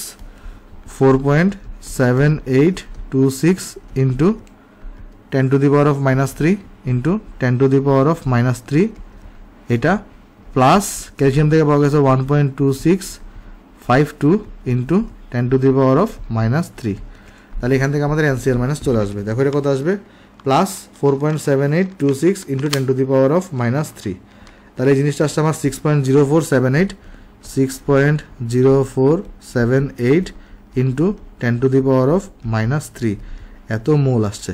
তাহলে এত মোল টোটাল হচ্ছে আমার কী পাওয়া যাবে বলো তো, আমার এখানে ক্যালসিয়াম ক্লোরাইড এখানে পাওয়া যাবে। সো এটাকে আমি বক্স করে দিই এখানে। আমি আশা করতেছি এই অঙ্কটা তোমরা সবাই বুঝতে পারছো। এখানে আমরা স্টোইকিওমেট্রি এক জায়গাতে ইউজ করি নেই, তবে তুমি চাইলে স্টোইকিওমেট্রি ইউজ করে অঙ্কটা সহজে করে ফেলতে পারো। স্টোইকিওমেট্রি আসলে একটা সিমিলারই হবে, তাই জন্য এটাকে আমি আলাদাভাবে স্টোইকিওমেট্রি দেখাচ্ছি না। আমি অনেক মেয়েদের যেগুলো একটু ডিসিমিলার হবে মানে একটু স্টোইকিওমেট্রি সহজ হবে সেগুলো আমি তোমাকে অবশ্যই দেখাই দিব। এটা আমাদের শেষ এখানে। তাহলে চলো আমরা নেক্সটে চলে যাই। আসো আমাদের এখানে নেক্সটে চলে যাই। নেক্সট আমাকে বলছে এসটিপিতে অক্সিজেন গ্যাসের ঘনত্ব কত। তো চলো আমরা দেখার চেষ্টা করি, সলিউশন করি। আসো এখানে আমরা অ্যাট ফার্স্ট আমাকে কোয়েশনে এসটিপি বলে দিছে। তো এসটিপি বলা মানে কি? এসটিপি বলা মানে হচ্ছে আমাকে বলে দিছে এখানে প্রেশার হবে তোমার 1 atm। প্রেশার হবে কতটুকু? প্রেশার হবে 1 অ্যাটমসফিয়ার। আর এখানে তোমার কাছে টেম্পারেচার হবে কত? 273 কেলভিন। এখন ঘনত্ব তুমি কি জানো? পিএম বাই তোমার এখানে কত হয়ে থাকে? RT হয়ে থাকে। পিএম বাই তোমার এখানে R ইন্টু টি হয়ে থাকে।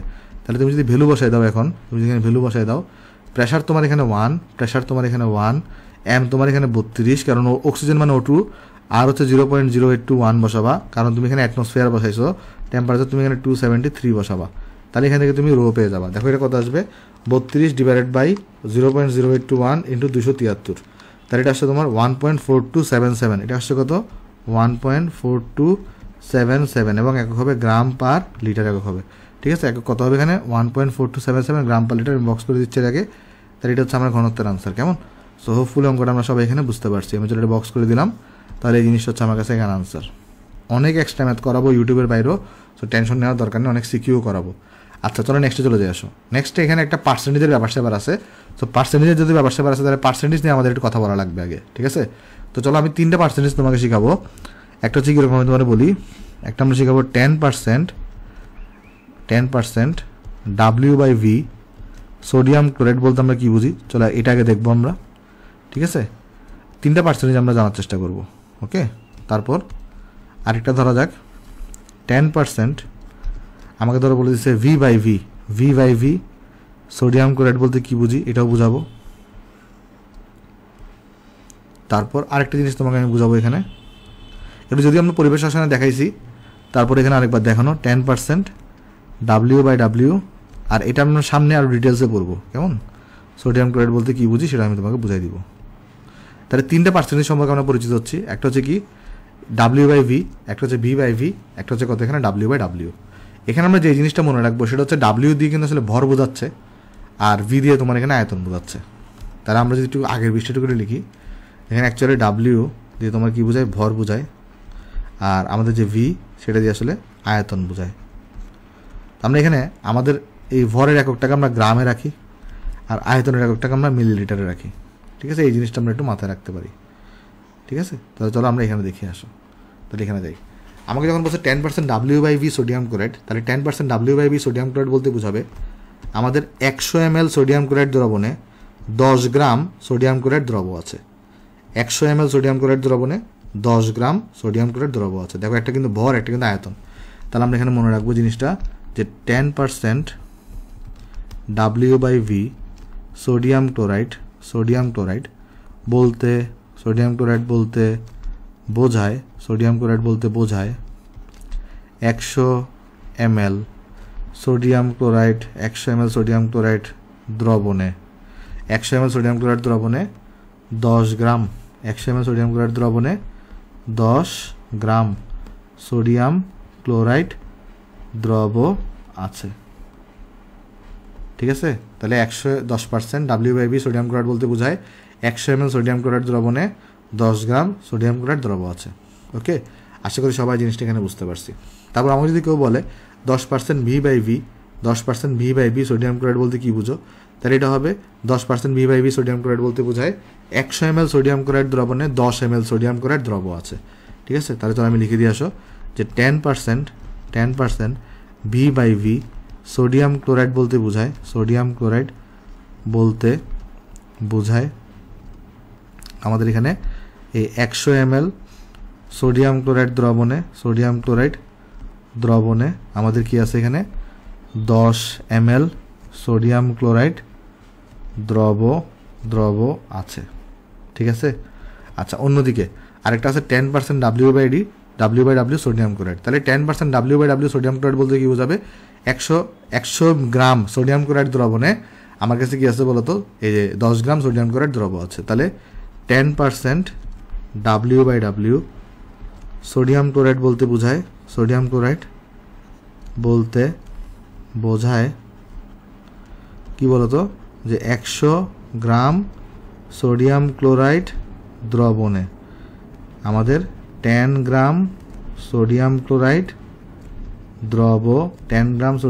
দ্রব আছে। ঠিক আছে, আশা করি সবাই জিনিসটা আমরা এখানে বুঝতে পারছি। তাহলে এগুলো হইতেছে আমার এখানে মেইন পয়েন্ট।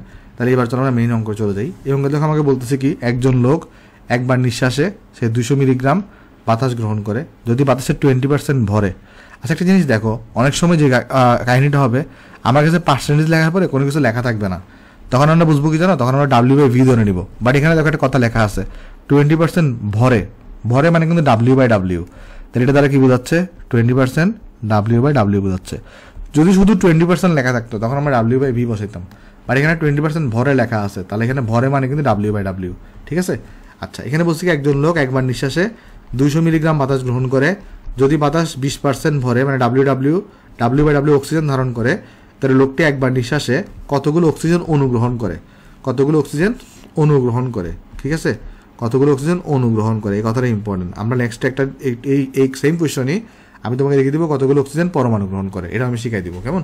ওকে, তাহলে এখানে আমি যদি তোমাকে অঙ্কটা বুঝাই আসো, সলিউশন যদি এখানে আমরা করতে চাই, ধরো এখানে আমার কাছে একজন লোক আছে, ঠিক আছে। এখন এই লোকটা কি করতেছে, এই লোকটা হচ্ছে একবার নিঃশ্বাস যখন নিচ্ছে তখন সে 200 মিলিগ্রাম বাতাস বা এয়ার সে গ্রহণ করতেছে।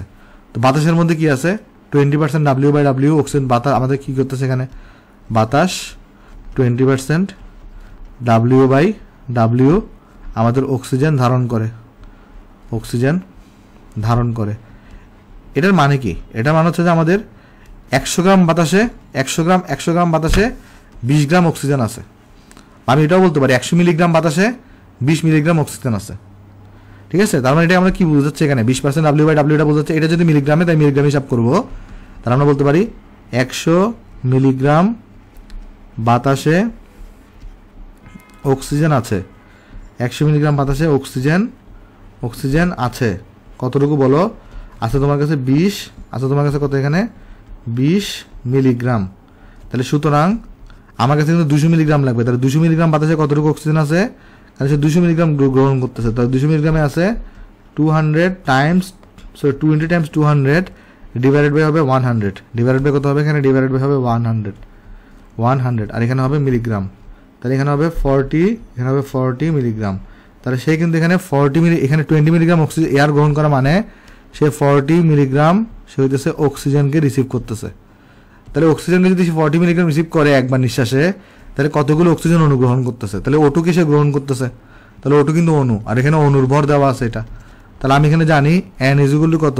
n ইকুয়াল টু আমরা জানি m/m আর x/na, x/na। এখন তোমাকে কিসের সংখ্যা বের করতে বলছে? অণুর সংখ্যা বের করতে বলছে। তাহলে এখানে অণুর ভর বসাবা।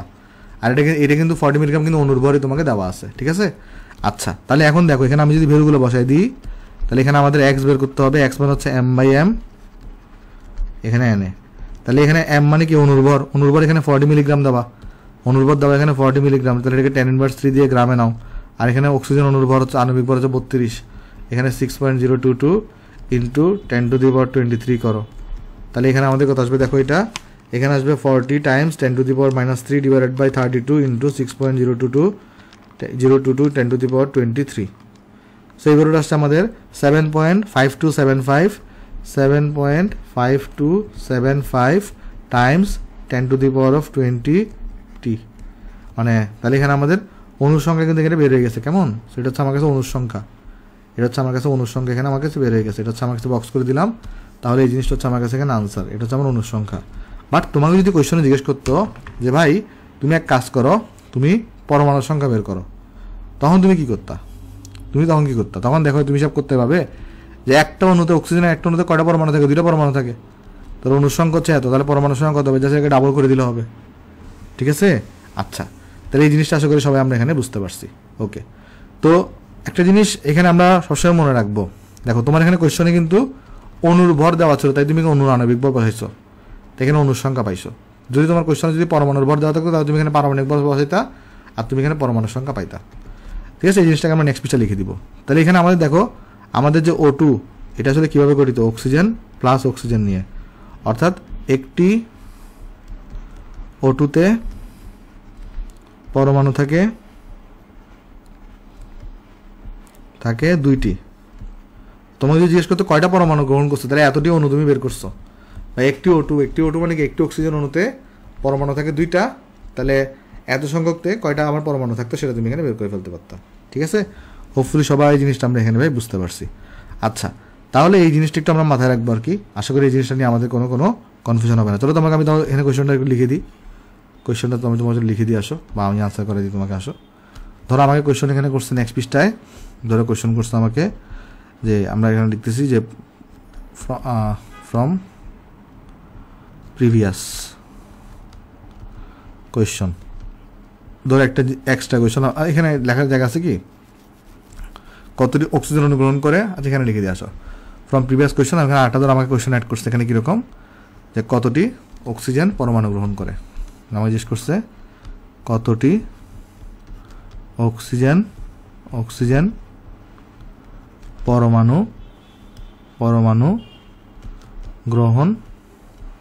গ্রহণ করে, এটা জিজ্ঞেস করছে আমাকে। ঠিক আছে, এখন আমি যখন এখানে সলিউশন করব, এখন আমি দেখতেছি এখানে আমার কাছে যে অক্সিজেন আছে, অক্সিজেন এটার যদি আমি অণু বলি, অক্সিজেনের অণু বলতে আমরা O2-কে বুঝি, আর অক্সিজেনের হচ্ছে আমরা পরমাণু বলতে শুধু আমরা অক্সিজেনকে বুঝি।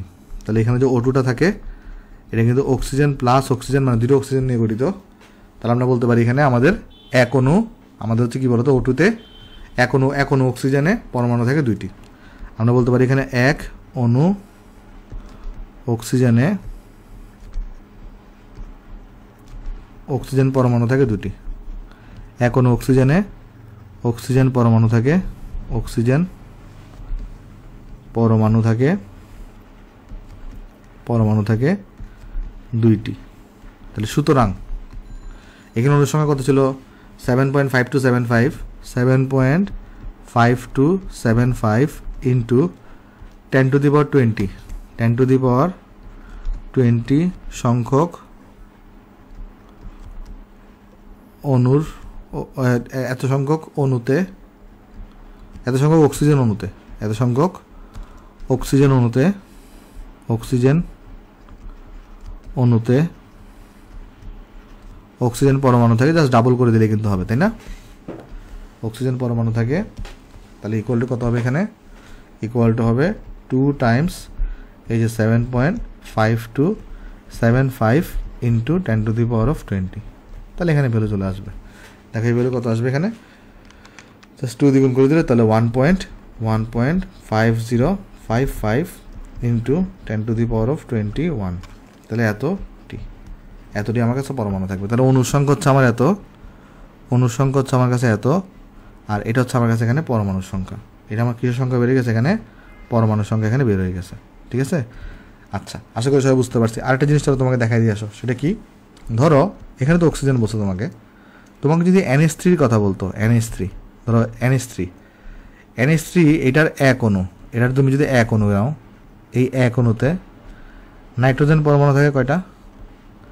নাইট্রোজেন পরমাণু আছে কিন্তু একটা। আর এটার 1 অণুতে হাইড্রোজেন পরমাণু আছে কয়টা? হাইড্রোজেন পরমাণু আছে তোমার কাছে এখানে 3টা। তাহলে ধরো কোনো কারণে তোমাকে যদি বলে যে আমার এখানে NH3 এর কণার সংখ্যা বের হয়েছে, ধরো এত, ধরো আমাকে বললো কোশ্চনে NH3 যেটা আছে, NH3 কণার সংখ্যা ধরো আমাকে বললো 1 সংখ্যক। তাহলে এখানে নাইট্রোজেন সংখ্যা কত হবে? নাইট্রোজেন সংখ্যা কিন্তু 1 সংখ্যকই হবে, কারণ দেখো এখানে 1 সংখ্যক। কেন? কারণ দেখো একটা অণুতে একটা নাইট্রোজেন থাকে, বাট তোমাকে যদি তাহলে 1 সংখ্যক তো 1 সংখ্যক থাকবে। বাট তোমাকে যদি হাইড্রোজেন সংখ্যা জিজ্ঞেস করে, একটা মনে থাকে 3টা, তাহলে 100 সংখ্যক থাকবে, 3x সংখ্যক থাকবে। তাহলে এইভাবে করে কিন্তু আমরা বের করতে পারবো। ঠিক আছে, সো আমি আশা করতেছি জিনিসটা সবাই বুঝতে পারছি। আমরা তাহলে এটাকে উপরে তুলে দিয়ে আসো। হ্যাঁ, তাহলে এটাকে চলো আমরা এই পাশে নিয়ে আসো। তাহলে আমাদের আশা করি আমাদের কনসেপ্ট এখানে সবার ক্লিয়ার। ওকে, সো এখানে আমি তোমাকে আরেকটা জিনিস এখানে ক্লিয়ার করে দিতে যাচ্ছি। n = m/m = x / na। এখানে কিছু ব্যাপার আছে। ধরো এখানে কোশ্চেনে তোমার অণুর ভর দিছে, কোশ্চেনে তোমার কাছে অণুর ভর দেওয়া আছে, তাহলে এখানে তুমি বসাবা আণবিক ভর, এখানে বসাবা আণবিক ভর, আর এখানে পাবা তুমি অণুর সংখ্যা, অণুর সংখ্যা, আর এই জায়গাটা তুমি পাবা অণুর মোল সংখ্যা, অণুর মোল সংখ্যা। আচ্ছা, সেমভাবে যদি সূত্রটাকে একটু মডিফাই করে, মানে আমরা সেম সূত্র রাখি, তাহলে সূত্র আমি সেম রাখছি, বাট আমি কি করে দিছি, আমি এখন বলতেছি যে m দ্বারা হচ্ছে আমরা বোঝাচ্ছি পরমাণুর ভর, m দ্বারা বোঝাচ্ছি আমি পরমাণুর ভর, পরমাণুর ভরকে ইনপুট দিছি। তাহলে m = হবে পারমাণবিক ভর, তখন m বসাবো পারমাণবিক ভর। তখন আমরা x হিসেবে কি পাবো? x হিসেবে পাবো আমরা এখানে পরমাণুর সংখ্যা, x হিসেবে আমরা এখানে পাবো পরমাণুর সংখ্যা। আর তখন n = হবে আমাদের এখানে পরমাণুর মোল সংখ্যা। কিন্তু কাহিনী আছে, আমি তোমাকে বলি, দেখো পরমাণুর মোল সংখ্যা কাহিনী হচ্ছে তুমি চাইলেই ইচ্ছামতো অণুর ভর বা পরমাণুর ভর বসাতে পারবা না। মানে মোট কথা এটার উপর ডিপেন্ড করে বাকিটুকু ডিফাইন হবে, এটার উপর ডিপেন্ড করে বাকিটুকু ডিফাইন হবে। তুমি চাইলেই অণুর ভর বা পরমাণুর ভর বসাতে পারবা না, তোমাকে দেখতে হবে। যেমন এখানে কোয়েশ্চনে খেয়াল করো, অক্সিজেনে O2 কথা বলছো, ওটা হচ্ছে অণু, তাই তোমাকে বাধ্য হয়ে এখানে অণুর ভর বসাতে হবে, বাধ্য হয়ে তোমাকে আণবিক ভর বসাতে হবে। তুমি চাইলেই এখানে পরমাণুর ভর বসাতে পারবে না, কারণ তুমি পরমাণুর ভর জানো না। কেমন? সেটা তোমাকে দেখতে হবে যে মানে এটার উপর ডিপেন্ড করে সব কিছু করতে হচ্ছে, ঠিক আছে, এটার উপর ডিপেন্ড করে, বাট তুমি চাইলেই অণুর ভর বা পরমাণুর ভর বসাতে পারবে না, তোমার কোয়েশ্চনে যেটা দেওয়া থাকবে সেটাই তোমাকে বসাইতে হবে। ঠিক আছে, হোপফুলি সবাই জিনিসটা আমরা এখানে ক্লিয়ার। তাহলে চলো আমরা নেক্সটে চলে যাবো আসো। নেক্সটে দেখো এই কোয়েশ্চন আমাকে কী বলছে, একটি পেন্সিল দিয়ে 500 বার ইঞ্জিনিয়ারিং লিখতে 55.56 মিলিগ্রাম গ্রাফাইট ব্যবহৃত হয়, একবার ইঞ্জিনিয়ারিং লিখতে কতটি কার্বন পরমাণু ব্যবহৃত হয়। খেয়াল করো এখন, সেটা হচ্ছে একদম সোজা কোয়েশ্চন। এখানে আমাকে বলছে যেহেতু এখানে বলছে গ্রাফাইট ব্যবহৃত, গ্রাফাইট মানে কিন্তু কার্বন, আমরা সবাই জানি কার্বনের এটার উপভেদ হচ্ছে গ্রাফাইট। তাহলে এখানে আমাকে বলতেছে যে 500 বার ইঞ্জিনিয়ারিং লিখতে গ্রাফাইট খরচ হয় মানে কার্বন খরচ হয়, লিখতে কার্বন ব্যবহৃত হয় কতটুকু 55.6 মিলিগ্রাম। তাহলে আমাকে একবারে কথা চিন্তা করতে হবে। তাহলে একবার ইঞ্জিনিয়ারিং লিখতে কার্বন ব্যবহৃত হয় 55.6 ডিভাইডেড বাই এখানে হবে 500 হবে 500 এত মিলিগ্রাম। তাহলে অ্যাকচুয়ালি তাহলে কতটুকু কার্বন পরমাণু ভর খরচ হচ্ছে সেটা তুমি বের করে ফেলতে পারছো। তাহলে এই জিনিসটা কি, এই জিনিসটা হচ্ছে আমার কাছে এখানে এম বের হয়ে গেছে। তাহলে এখন আমরা যদি এখানে আমরা বের করতে চাই এক্স বের করতে হবে, কতটুকু কার্বন পরমাণু বের করতে হবে, এটা কিন্তু পরমাণুর ভর বেড়েছে তাই না, একটা কার্বনের ভর বেড়েছে, এটা কিন্তু পরমাণুর ভর বেড়েছে। তাহলে এখানে আমি যখন এখানে M by M is equal to X by N A বসাবো, এখানে এম মানে কিন্তু আমার পরমাণু ভর বেরিয়েছে, তাহলে এখানে আমি পারমাণবিক ভর বসাতে হবে। তাহলে আমরা এখান থেকে এক্স ইকুয়াল টু কত পাবো, এক্স ইকুয়াল টু পাবো এম বাই এম টাইমস হচ্ছে এখানে এন এ। তাহলে আমি ভ্যালু বসাই দিয়ে আসি এখানে এক্স ইকুয়াল টু আমার এখানে এম মানে কত, এম মানে তোমার এখানে হচ্ছে 55.6 ডিভাইডেড বাই হচ্ছে 500 আণবিক ভর এখানে 12 আর এন এ এখানে 6.022 ইন্টু 10⁻23। তাহলে এখানে এক্স মানে কত দেখো, এখানে এক্স এটা কত আসবে, এখানে এক্স মানে খেয়াল করে যদি আমরা এটা আসবে 55.6 ডিভাইডেড বাই 500 ইন্টু 12 ইন্টু 6.022 10⁻23। তাহলে এই জিনিসটা আসছে 5.58 ইন্টু 10⁻21t এতটা আসছে। কেমন, তাহলে এতটা আমার কার্বন পরমাণু খরচ হবে। সো আমি বক্স করে দিই, এখানে আসো, সেটা বক্স করে দিচ্ছি এখানে, ওকে বক্স করে দিচ্ছি এখানে, এটা হচ্ছে আমার কাছে এখানে আনসার। ওকে, সো হোপফুলি আমরা অঙ্কটা সবাই এখানে বুঝতে পারছি, তাহলে এটা হচ্ছে আমার কাছে এখানে আনসার। হ্যাঁ, তাহলে এই জিনিসটা আমাদের কাছে ক্লিয়ার। তাহলে চলো নেক্সটে চলে যাই আসো আমরা এখানে। নেক্সট আমাকে বলতেছে 27 ডিগ্রি সেন্টিগ্রেড তাপমাত্রায় এত চাপে এত মিটার কিউব হাইড্রোজেন গ্যাসে কতটি অণু আছে নির্ণয় করো। দেখো সলিউশন করি আসো। এখানে আমাকে টেম্পারেচার দেওয়া আছে কত, 27 ডিগ্রি সেন্টিগ্রেড। তাহলে এটাকে আমি যদি 27 প্লাস 273 করি তাহলে এটা হয়ে যাবে তোমার কাছে এখানে 300 কেলভিন। এখানে প্রেশার দেওয়া আছে কতটুকু, 98.7 into 10⁻³ newton per metre square.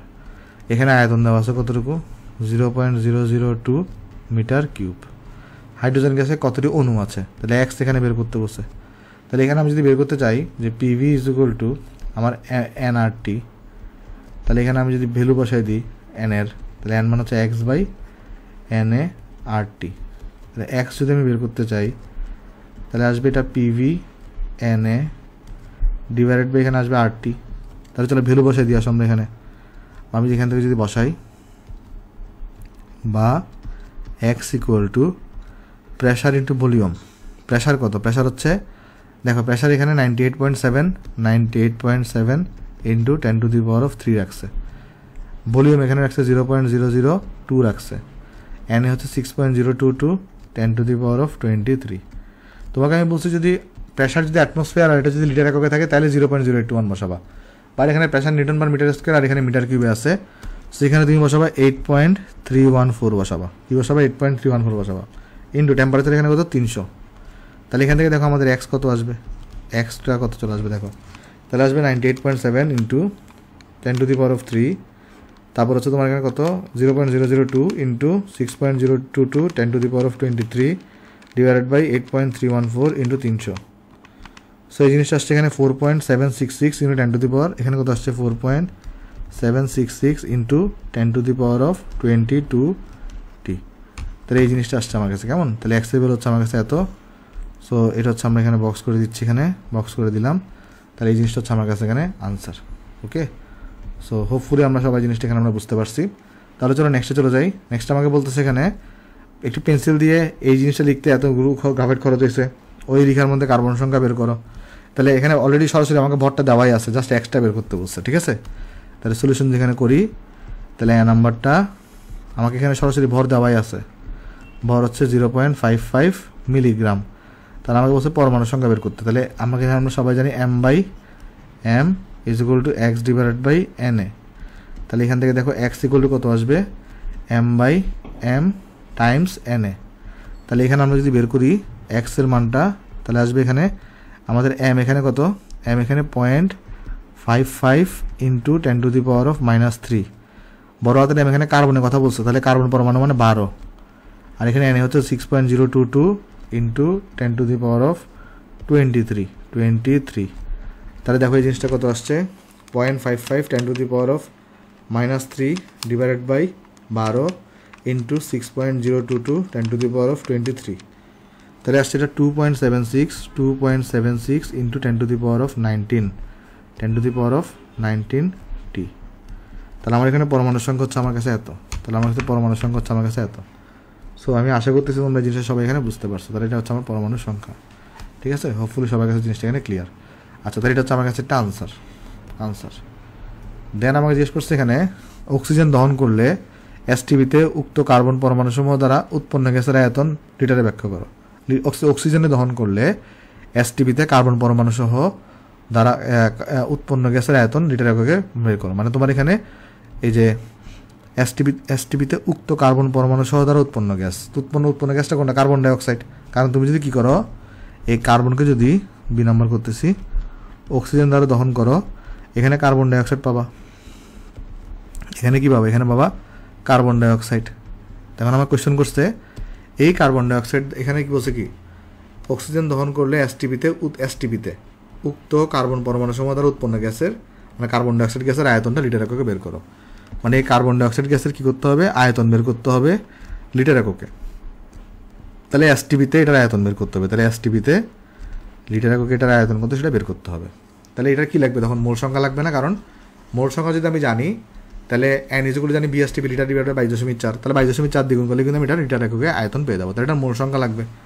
এখন আমরা কিন্তু এখানে অলরেডি কোশ্চেনে কি জানি বলতো, কোশ্চেন আমরা এখানে কার্বনের কয়টা আমরা ভর জানি কিন্তু। তাহলে কার্বনের যদি ভর জানি, এখানে খেয়াল করে দেখো এখানে 1 মোল থেকে এখানে 1 মোল তৈরি হচ্ছে। তাহলে কার্বনের যেহেতু ভর জানি, তাহলে কার্বনের মোল সংখ্যা বের করতে পারি। কার্বনের মোল সংখ্যা কত আসবে এখানে, এটা আসবে তোমার 0.55 10⁻³ ডিভাইডেড বাই এখানে আসবে 12। তাহলে এখানে দেখো কত আসবে, এটা 0.55 10⁻³ ডিভাইডেড বাই 12।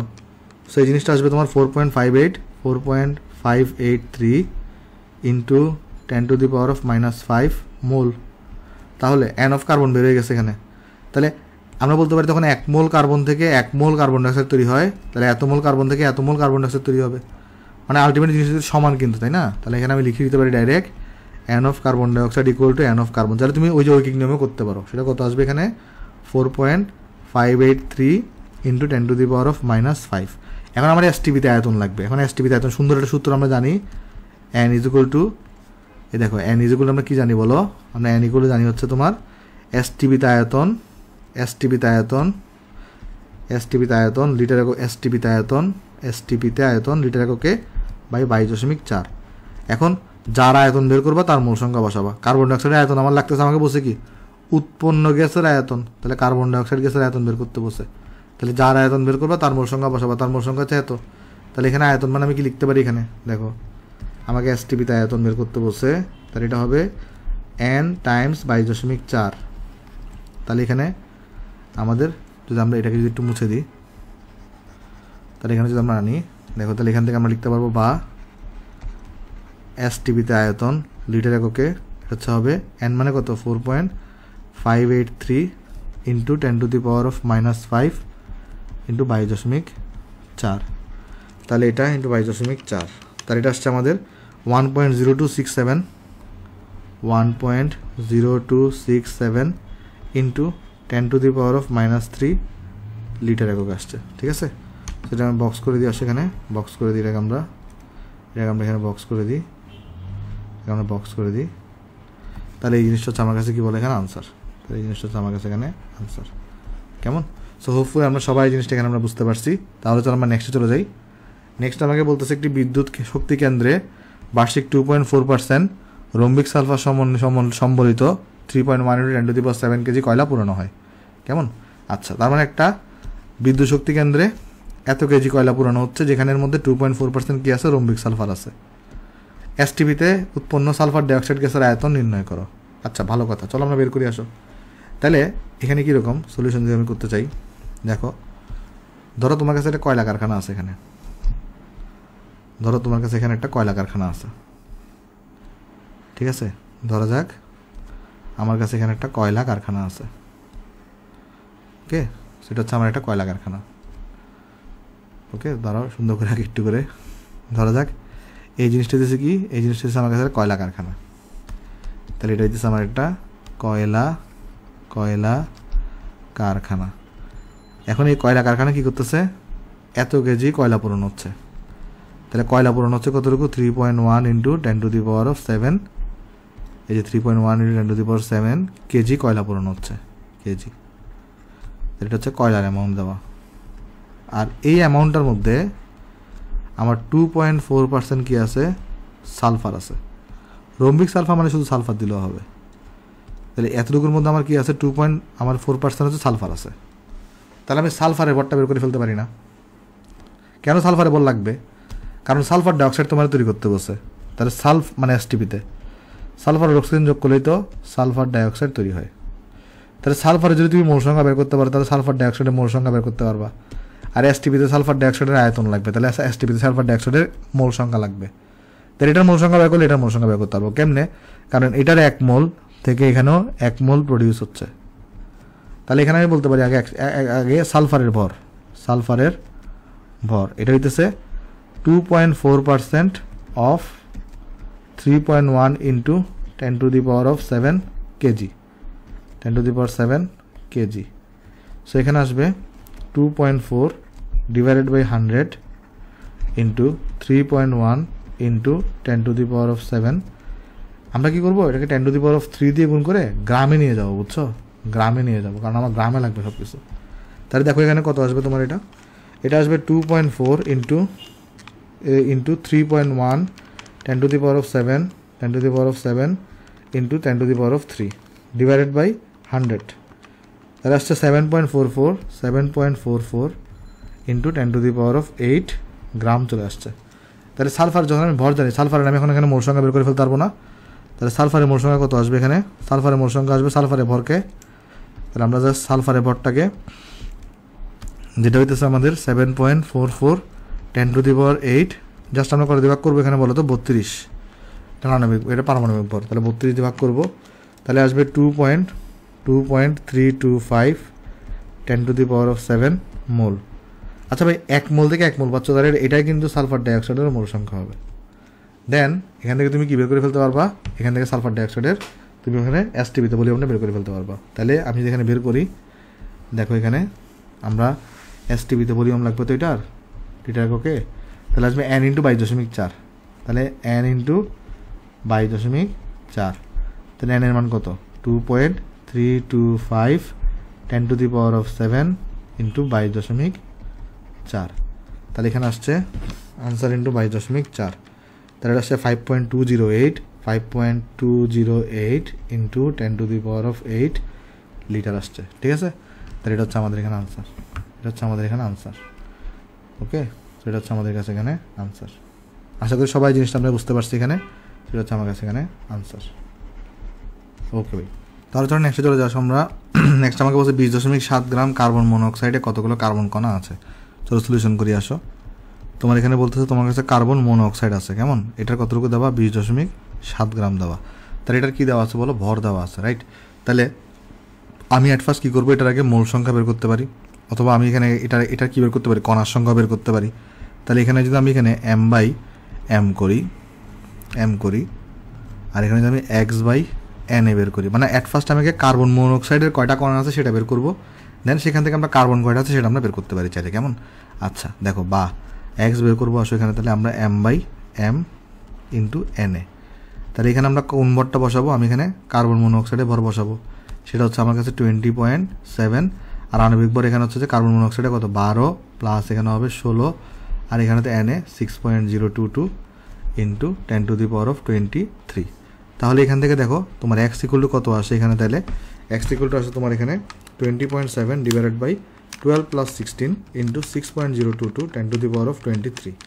তাহলে এই জিনিস আসছে আমার কাছে 4.4519 ইন্টু 10⁻23 এত টি। তাহলে এটা কিসের সংখ্যা বলো? এটা কিন্তু তোমার কাছে হচ্ছে যে ভাই আমাদের এখানে এই যে কার্বন মনোক্সাইডের সংখ্যা। এখন একটা কার্বন মনোক্সাইডে কিন্তু একটা কার্বন পরমাণুই থাকে, তাহলে এত সংখ্যক কার্বন মনোক্সাইডে এত সংখ্যক কার্বন পরমাণুই থাকবে। কেমন? তাহলে এখানে আমি বলতে পারি যে তোমার একটি কার্বন মনোক্সাইডে কার্বন পরমাণুর সংখ্যা ইকুয়াল টু কত? একটাই, তাই না? তাহলে সুতরাং তোমার এখানে এই যে 4.4519 ইন্টু 10⁻23 টি কার্বন মনোক্সাইডে আমাদের কার্বন পরমাণুর সংখ্যা কয়টা হবে? ওই অতটাই হবে সংখ্যা হবে তোমার কাছে এই যে এই ভ্যালুটাই, ঠিক আছে, এই ভ্যালুটাই। তাহলে কার্বন পরমাণুর সংখ্যা আমরা এখানে পেয়ে গেছি, সেটা হচ্ছে আমার কাছে, আমি বক্স করে দিই। তাহলে এই জিনিসটা হচ্ছে আমার কাছে এখানে আনসার, ঠিক আছে। তাহলে বক্স করে দিচ্ছি, এখানে বক্স করে দিলাম। তাহলে এই জিনিসটা হচ্ছে আমার কাছে এখানে আনসার। ওকে, তাহলে চলো নেক্সটে চলে যাই। আসো, নেক্সটে বলছে 150 গ্রাম গ্যালেনা থেকে কত গ্রাম লেড ধাতু নিষ্কাশন করা সম্ভব। এখন দেখো গ্যালেনা, এটা সংকেত কীরকম? Lead sulphate, PBS.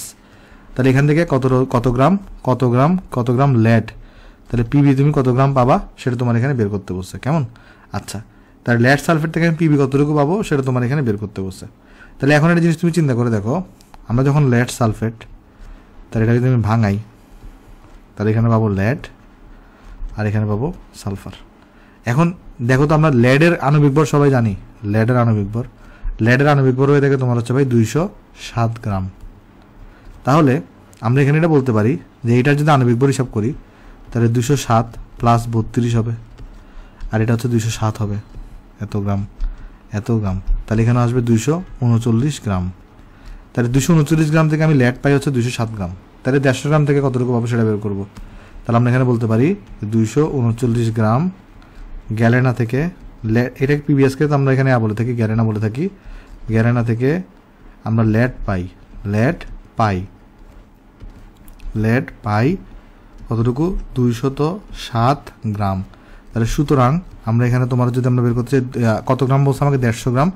তাহলে 150 গ্রাম গ্যালেনা থেকে লেড পাই 207 টাইমস 150 ডিভাইডেড বাই কত? 239 ডিভাইডেড বাই এখানে হবে 239 গ্রাম।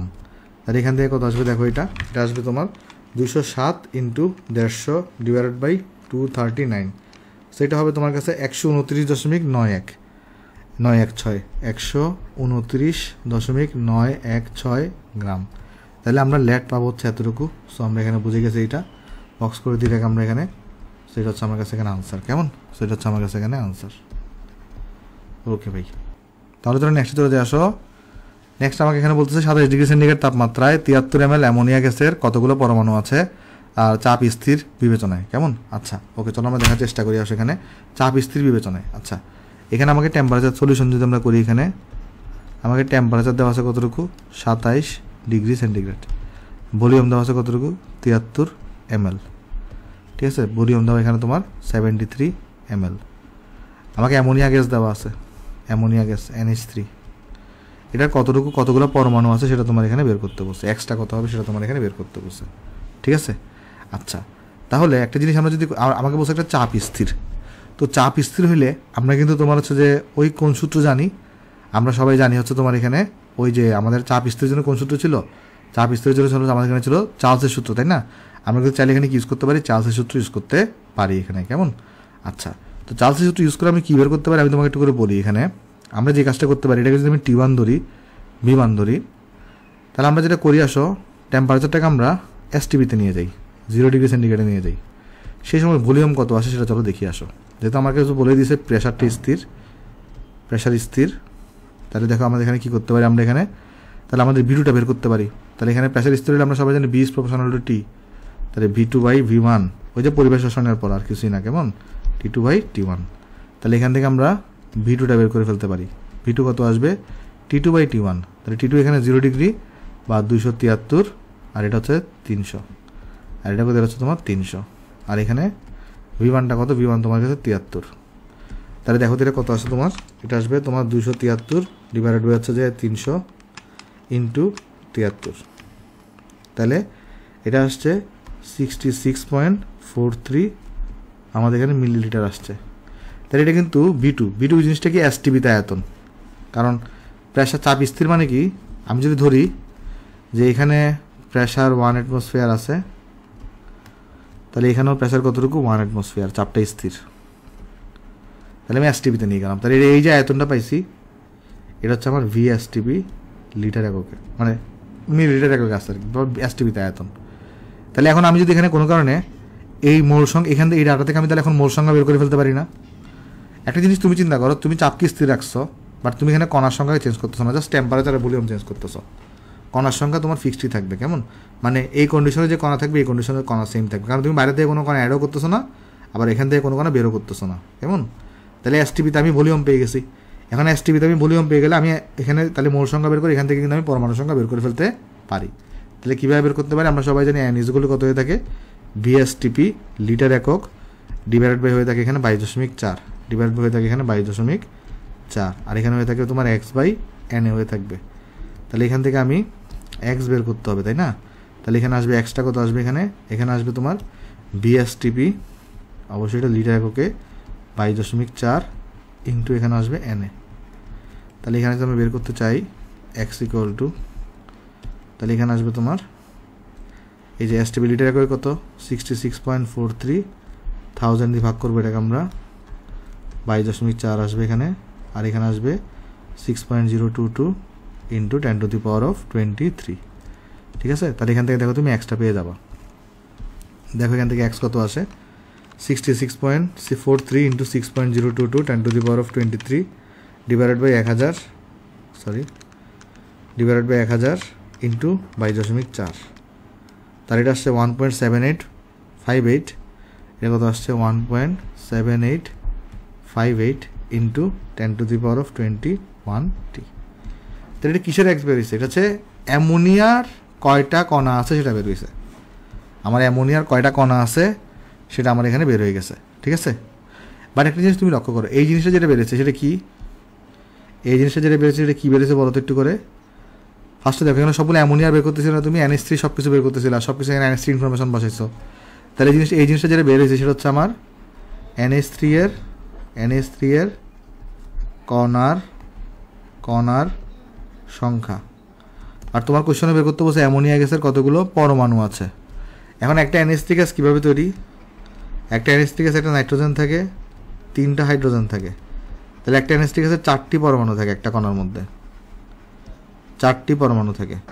তাহলে আমাকে তোমাকে কিন্তু জিজ্ঞেস করছে NH3 গ্যাস অ্যামোনিয়া গ্যাসে কতগুলো পরমাণু আছে, তাহলে এই কণার সংখ্যাটাকে তোমার কী করতে হবে, এখানে 4 দিয়ে গুণ করতে হবে। আরেকবার বুঝাই দেখো, এখানে অবশ্যই চাপ স্থির বিবেচনায় বলছে, ঠিক আছে, বাট তোমার কোশ্চেনে একটা কথা উল্লেখ করে দেওয়া দরকার ছিল, এখানে প্রেশার হচ্ছে 1 অ্যাটমসফিয়ার, ধরো এটা কোশ্চেনে উল্লেখ করা আছে, প্রেশার কতটুকু, প্রেশার হচ্ছে 1 অ্যাটমসফিয়ার, এটা কোশ্চেনে ধরা যাক উল্লেখ করা আছে। তো প্রেশার যদি 1 অ্যাটমসফিয়ার হয় সেই ক্ষেত্রে হচ্ছে আমরা এখানে এসটিপিতে নিয়ে আসলাম প্রেশারটাকে স্থির রেখে, এই সময় ভলিউম দেখলাম যে এসটিপিতে ভলিউম হচ্ছে এত হয়ে থাকে, তাহলে এসটিপিতে ভলিউম এত হইলো, এখান থেকে আমি মোল সংখ্যা বের করছি, মোল সংখ্যা সূত্র দিয়ে আমি এখান থেকে কণার সংখ্যা এখানে বের করে ফেলছি। বাট কাহিনী হচ্ছে এটা তো আমি NH3 কণার সংখ্যা বের করছি, বাট আমাকে NH3 কতগুলো পরমাণু আছে সেটা বের করতে বসে। NH3 কিন্তু পরমাণু না, NH3 কিন্তু পুরোটা যৌগ, তো যৌগে কতগুলো কণা থাকবে, কতগুলো NH3 কণা থাকবে সেটা আমি বের করছি। আর প্রতিটা NH3 কণার মধ্যে 4টা করে পরমাণু আছে, তাহলে এটাকে 4 দ্বিগুণ করলে আমি টোটাল পরমাণু সংখ্যা পেয়ে যাবো। তাহলে আমরা এখানে লিখতে পারবো যে সুতরাং NH3 সর্বমোট পরমাণুর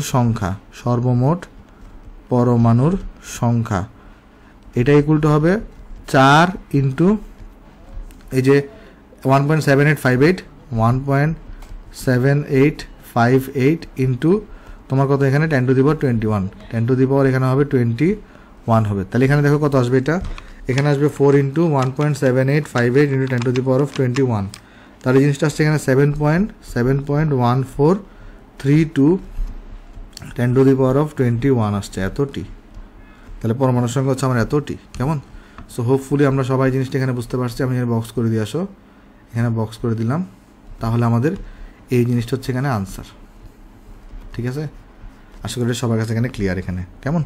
ওকে, তারপর চলো আমরা নেক্সটে চলে যাই। নেক্সট এই অঙ্কটাকে চলো আগের পৃষ্ঠা নিয়ে আসো, কাট করলাম এটাকে আমরা, এখানে নিয়ে আসি অঙ্কটাকে, তারপর দেখি অঙ্কটা কী বলছে আমাকে। 1 মিনিট। এবং আমাকে বলা হচ্ছে 30 ডিগ্রি সেন্টিগ্রেড তাপমাত্রায় এত প্যাসকেল চাপে এত মিটার কিউব H2 গ্যাসে কতগুলো অণু আছে। একদম ইজি অঙ্ক। তাহলে চলো সলিউশন করি আসো। তাহলে এখানে জাস্ট PV = x/Na RT বসাবা। এখানে যে ইনফরমেশনগুলো দেওয়া আছে না, এগুলো কিন্তু হাইড্রোজেন H2 গ্যাসের জন্য। তাহলে এখানে তোমার কিন্তু অ্যাকচুয়ালি অণু সম্পর্কে ইনফরমেশন দেওয়া আছে। তাহলে এখানে ডাইরেক্ট তুমি অণুর সংখ্যা পেয়ে যাবা। তাহলে এখান থেকে তুমি বসাই দিই, আমার x বের করা লাগবে। তাহলে এটা হবে PV × Na ডিভাইডেড বাই এখানে হবে RT ডিভাইডেড বাই এখানে হবে R × T। তাহলে এখানে দেখো আমার কত আসবে, x = আমার কাছে এখানে আসবে। এখানে প্রেশার কত, প্রেশার এখানে প্যাসকেলে দেওয়া আছে। সো প্রেশার এখানে দেওয়া 25.331। এখানে না এটা 10⁻³ হবে, এটাকে আমি 3 করে দিই পাওয়ার আকারে। এখানে 10⁻³ এটা 3 হবে, এটা হবে 10⁻³ তাহলে 25.331 × 10⁻³ × 0.15 × 6.022 × 10⁻23। আর এখানে হবে RT, তো তাহলে আর এগুলো 8.314 বসাবা। আর এখানে তোমার T টেম্পারেচার হচ্ছে 303। তাহলে এখান থেকে x বেরিয়ে আসবে। তাহলে x দেখো কত আসে এখানে, 25.331 × 10⁻³ × 0.15 × 6.022 10⁻23 ডিভাইডেড বাই 8.314 × 303। তাহলে এটা আসছে তোমার আমাদের 9.083 ইন্টু, ধরো ঠিক করে লিখে এটাকে আমরা, এটা আসছে কত 9.083 × 10⁻23T। তাহলে আমার এক্সের সংখ্যা এখানে চলে আসছে। কেমন? সো এটা হচ্ছে আমার এক্সের সংখ্যা। সো আমরা হোপফুলি সবাই বুঝতে পারছি। তো এটাকে বক্স করে দিয়ে আসো। তাহলে এটা আমার এখানে শেষ, ব্র্যাকেট শেষ। তাহলে এটা হচ্ছে আমার কাছে এখানে আনসার। কেমন? হোপফুলি সবাই অঙ্কটা আমরা এখানে বুঝতে পারছি। তাহলে চলো নেক্সটে চলে যাই। আসো আমরা নেক্সটে যাই। নেক্সট আমাকে দেখো বলতেছে কি 550 গ্রাম গ্রাফাইট কার্বন ব্যবহার করা হচ্ছে 3.5 পাতার অনুচ্ছেদ লিখতে। আচ্ছা 3.5 পাতার মানে 3 পাতার অর্ধেক। আচ্ছা না, সাড়ে মানে কি, সাড়ে মানে তো অর্ধেকই মনে হয়। হ্যাঁ আচ্ছা যাই হোক, তাহলে এই সাড়ে কথাটা তো মানে তো অর্ধেক, তাই না? 3.5 পাতা মানে হচ্ছে যে 3 পাতার হাফ। আচ্ছা প্রতি পাতায় 14টা করে লাইন আছে। তাহলে প্রতিটা লাইনে গড়ে কতগুলো কার্বন পরমাণু ব্যবহার করা হয়েছে। ঠিক আছে, ওকে। আমি তোমাকে চলো বুঝাই বলি। দেখো ধরো তোমার কাছে 3টা পেজ আছে, খেয়াল করো, এটা একটা পেজ, তো এখানে লক্ষ্য করি আসো আমরা। তাহলে এখানে আমার কাছে আরেকটা পেজ, এখানে আমার কাছে আরেকটা পেজ, আর 3.5 পাতা মানে 3 পাতা প্লাস হাফ। তাহলে একটা এখানে হাফ লিখছো তুমি, ঠিক আছে? তাহলে এখানে প্রতি পৃষ্ঠা প্রতিটাতে আবার 14টা করে লাইন আছে। তাহলে তুমি কয় লাইন লিখছো? এখানে লিখছো 14 লাইন, এখানে লিখছো 14 লাইন, এখানে লিখছো 14 লাইন, এখানে লিখছো 7 লাইন। তাহলে তোমার টোটাল কত লাইন হলো? তোমার হচ্ছে তোমার এখানে 42 প্লাস 49 লাইন হয়েছে, তাই না? তাহলে টোটাল লাইন এখানে কত হয়েছে? টোটাল লাইন হচ্ছে এখানে তোমার কাছে হচ্ছে যে 49টা। এখন টোটাল লাইন যদি 49টা হয়ে থাকে, তাহলে আমাকে বলছে টোটাল 49 লাইন লিখতে তোমার এতটুকু খরচ হয়েছে। তাহলে এক লাইনে কতটা কার্বন পরমাণু ব্যবহার করা হয়েছে? তাহলে আমরা লিখবো 49 লাইনে লাইন লিখতে কার্বন খরচ হয় তোমার 550 মিলিগ্রাম। তাহলে এক লাইন লিখতে কার্বন খরচ হয় সেটা কত বলো তো? এই 550কে দ্বারা আমরা 49 দিয়ে ভাগ করে দিব। 550কে দ্বারা আমরা 49 দিয়ে ভাগ করে দিব, এত মিলিগ্রাম। তাহলে এটা কত আসবে এখানে? 550 ডিভাইডেড বাই 49, সেটা আসবে 11.224 11.224 মিলিগ্রাম। তাহলে এটা কিন্তু আমার এম। তাহলে এখন আমরা জানি m/m = x/na। তাহলে x হচ্ছে আমাকে এখানে বের করতে হবে। তাহলে x = আসবে m/m ইন্টু na আসবে। তাহলে এখানে m এর ভ্যালু বসাই দাও। m এর ভ্যালু হচ্ছে তোমার কাছে 11.224 গ্রামে নিতে গেলে 10⁻³ দিয়ে মাল্টিপ্লাই করা লাগবে। আর এখানে 12, na হচ্ছে 6.022 ইন্টু 10⁻23। তাহলে এখানে কত আসবে দেখো? 11.224 ইন্টু 10⁻³ ডিভাইড বাই 12 ইন্টু 6.022 10⁻23। তাহলে এটা আসছে আমার কাছে 5.6325 ইন্টু 10⁻20 এত টি। ঠিক আছে, তাহলে এটা হচ্ছে আমার কাছে এখানে আনসার। চলো আমি বক্স করে দিই। এক সেকেন্ড ভাই, এই জিনিসটাকে চলো এখানে আমি বক্স করে দিই। এখানে আসো, ওকে। সো হোপফুলি সবাই অঙ্কটা এখানে আমরা বুঝতে পারছি, তাহলে এটা হচ্ছে আমার কাছে এখানে আনসার। আচ্ছা, এখানে তো সলিউশন লিখতে বলে গেছি, সলিউশন লিখে দিই। হ্যাঁ, তাহলে চলো আমরা নেক্সট অঙ্কে চলে যাই। আসো নেক্সট অঙ্কে যাই। নেক্সট অঙ্কে বলছে আমাকে 7.8 মিলিগ্রাম পানি প্রতি ঘন্টায় একটি পাত্র থেকে হারিয়ে যাচ্ছে বাষ্পীকরণের মাধ্যমে, তাহলে প্রতি সেকেন্ডে কতগুলো করে বাষ্পকণা তৈরি হচ্ছে। দুনিয়ার ইজি ম্যাথ, এগুলো তোমরা না পারবা। এখন তোমাকে আমি এটা করে দিতে হবে। দেখো এখানে অ্যাকচুয়ালি কী দিচ্ছে, এখানে ধরো একটা পাত্র আছে, এখান থেকে পাত্র থেকে আমাদের কি বলতেছে, প্রতি ঘন্টায় 7.8 মিলিগ্রাম পানি এখান থেকে হারিয়ে যাচ্ছে প্রতি ঘন্টায়, বাট আমাকে 1 সেকেন্ড হিসাব করতে হবে। এখন 1 ঘন্টা মানে কতটুকু, 1 ঘন্টা মানে তোমার এখান থেকে দেখো পানি কী হচ্ছে, বাষ্পীভূত হয়ে বেরো যাচ্ছে, ঠিক আছে। আমাকে 1 সেকেন্ডে কতটুকু পানি বের হচ্ছে সেটা হিসাব করতে হবে। তাহলে আমরা বলবো 3600 সেকেন্ড। এখানে পানি বাষ্পীকরণ হচ্ছে কতটুকু, পানি বাষ্পীকরণ হচ্ছে তোমার এখানে 7.8 মিলিগ্রাম।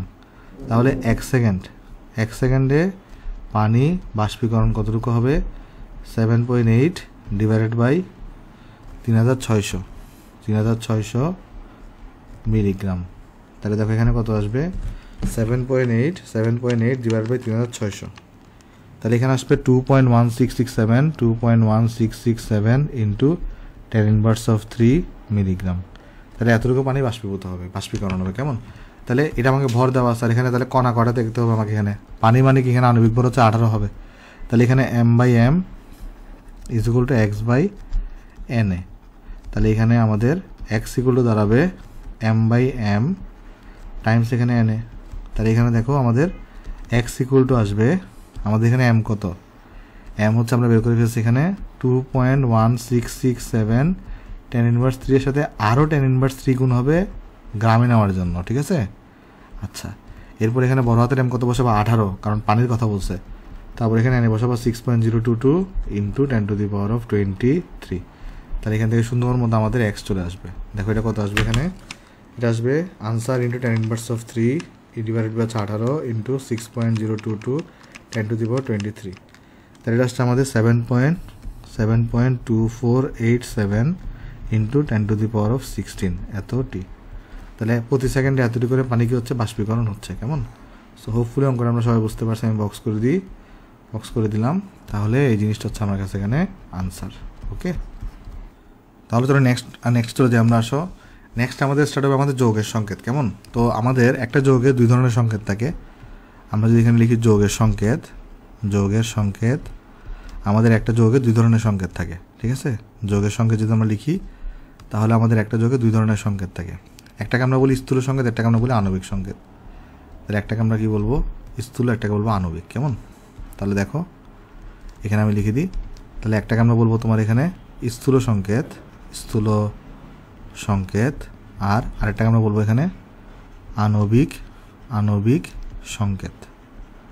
ওকে, তাহলে একটাকে আমরা বলবো স্থূল সংকেত, একটাকে আমরা বলবো আণবিক সংকেত। আচ্ছা, এখন কোয়েশ্চেন হচ্ছে স্থূল সংকেত কোনটা আর আণবিক সংকেত কোনটা, চলো দেখার চেষ্টা করি। এখানে আমি যদি বেনজিনকে লিখি, বেনজিনের সংকেত দিতেছে C6H6। আবার যদি আমি ইথাইনকে লিখি, ইথাইনের সংকেত হচ্ছে আমাদের C2H2। এগুলো যেগুলো লিখলাম না, এগুলো হচ্ছে সবগুলো আণবিক সংকেত। এগুলো হচ্ছে সবগুলো কি বলো, আণবিক সংকেত। আর স্থূল সংকেত মানে হচ্ছে এই সংকেতগুলোকে যতটা ছোট করে লেখা যায়। যেমন এই দুইটারই স্থূল সংকেত হবে শুধুমাত্র তোমার এখানে কত বলো তো, CH। কেন, কারণ চিন্তা করে দেখো এখানে 6 আছে, তুমি 6 দিয়ে ভাগ করো, তাহলে CH থাকবে। মানে মূল উপাদানটা লিখতে হবে, সেটা হচ্ছে স্থূল সংকেত, আর টোটালটাকে মিলে লিখলাম না, সেটা পাই হচ্ছে আণবিক সংকেত। কেমন, আচ্ছা, আশা করি সবাই জিনিসটা এখানে আমরা বুঝতে পারছি। তাহলে আমাদের স্থূল সংকেত হচ্ছে কি, ওই যে সংক্ষিপ্ত জিনিসটা, আর আমাদের তোমার হচ্ছে এখানে আণবিক সংকেত জিনিসটা কি, পুরা জিনিসটা। কেমন, তাহলে আমাদের কাছে এগুলো কিন্তু তোমার সবগুলো আণবিক সংকেত, বাট এটা যেটা আছে আমাদের CH, এটা হচ্ছে আমাদের স্থূল সংকেত। কেমন, হোপফুলি সবাই জিনিসটা আমরা এখানে বুঝতে পারছি। আচ্ছা, একটা সূত্র আছে আমাদের, সেই সূত্রটা হচ্ছে আণবিক ভর এটা ইকুয়াল টু হয়ে থাকে স্থূল সংকেতের ভর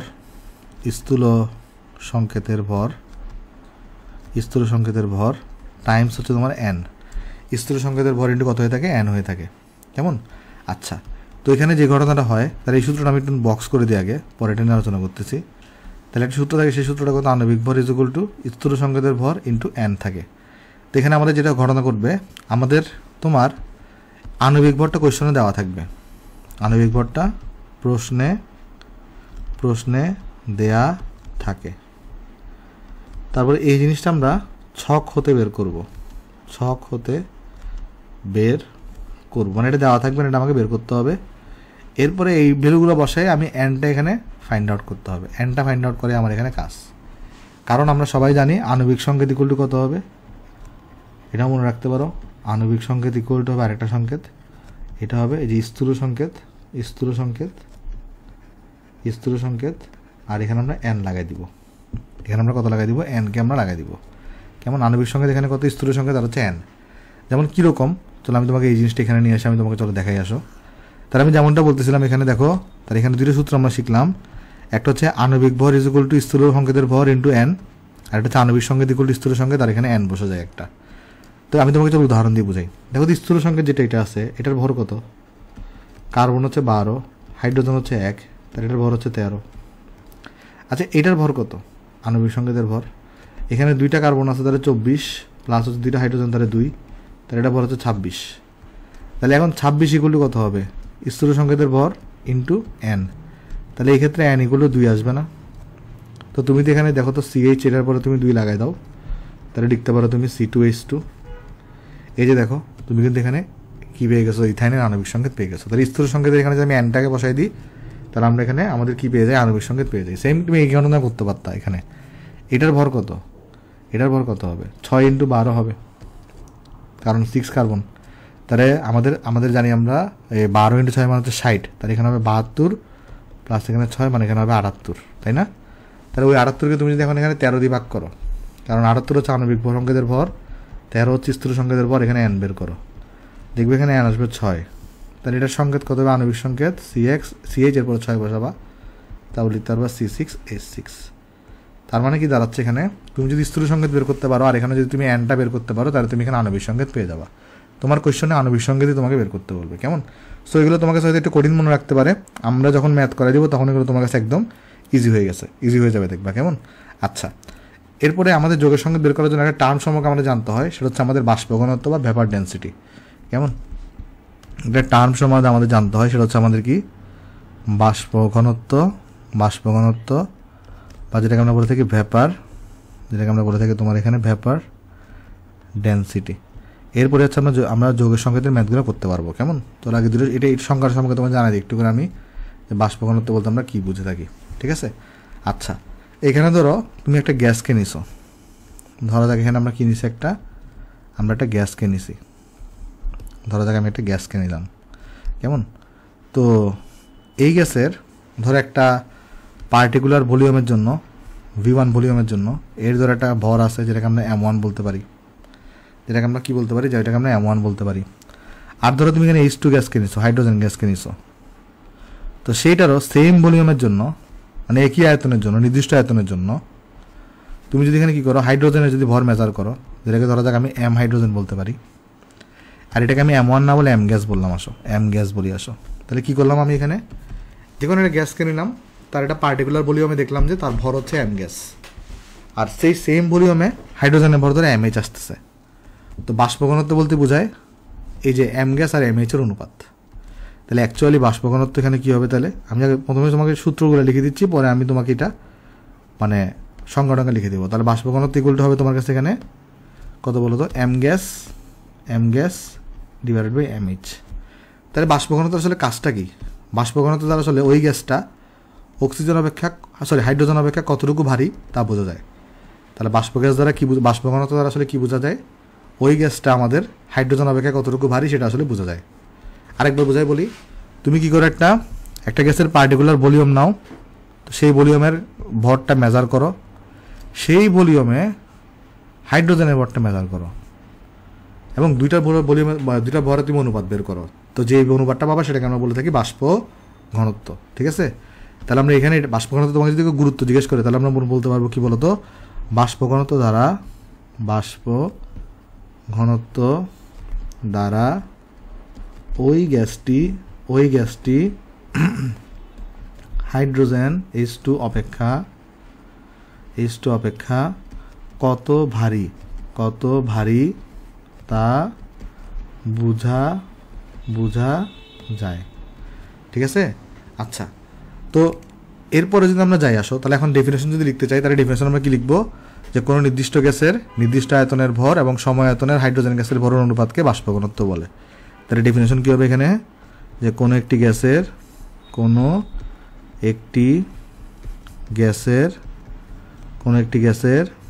নির্দিষ্ট আয়তনের ভর এবং সম আয়তনের হাইড্রোজেন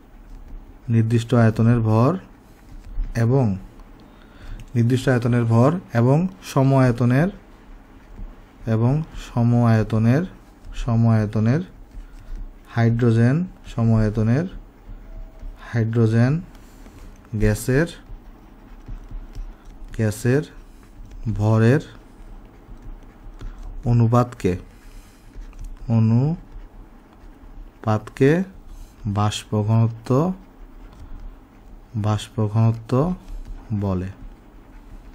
ঠিক আছে, মানে ওই গ্যাসের বাষ্প ঘনত্ব বলে, অনুপাতকে ওই গ্যাসের বাষ্প ঘনত্ব বলে,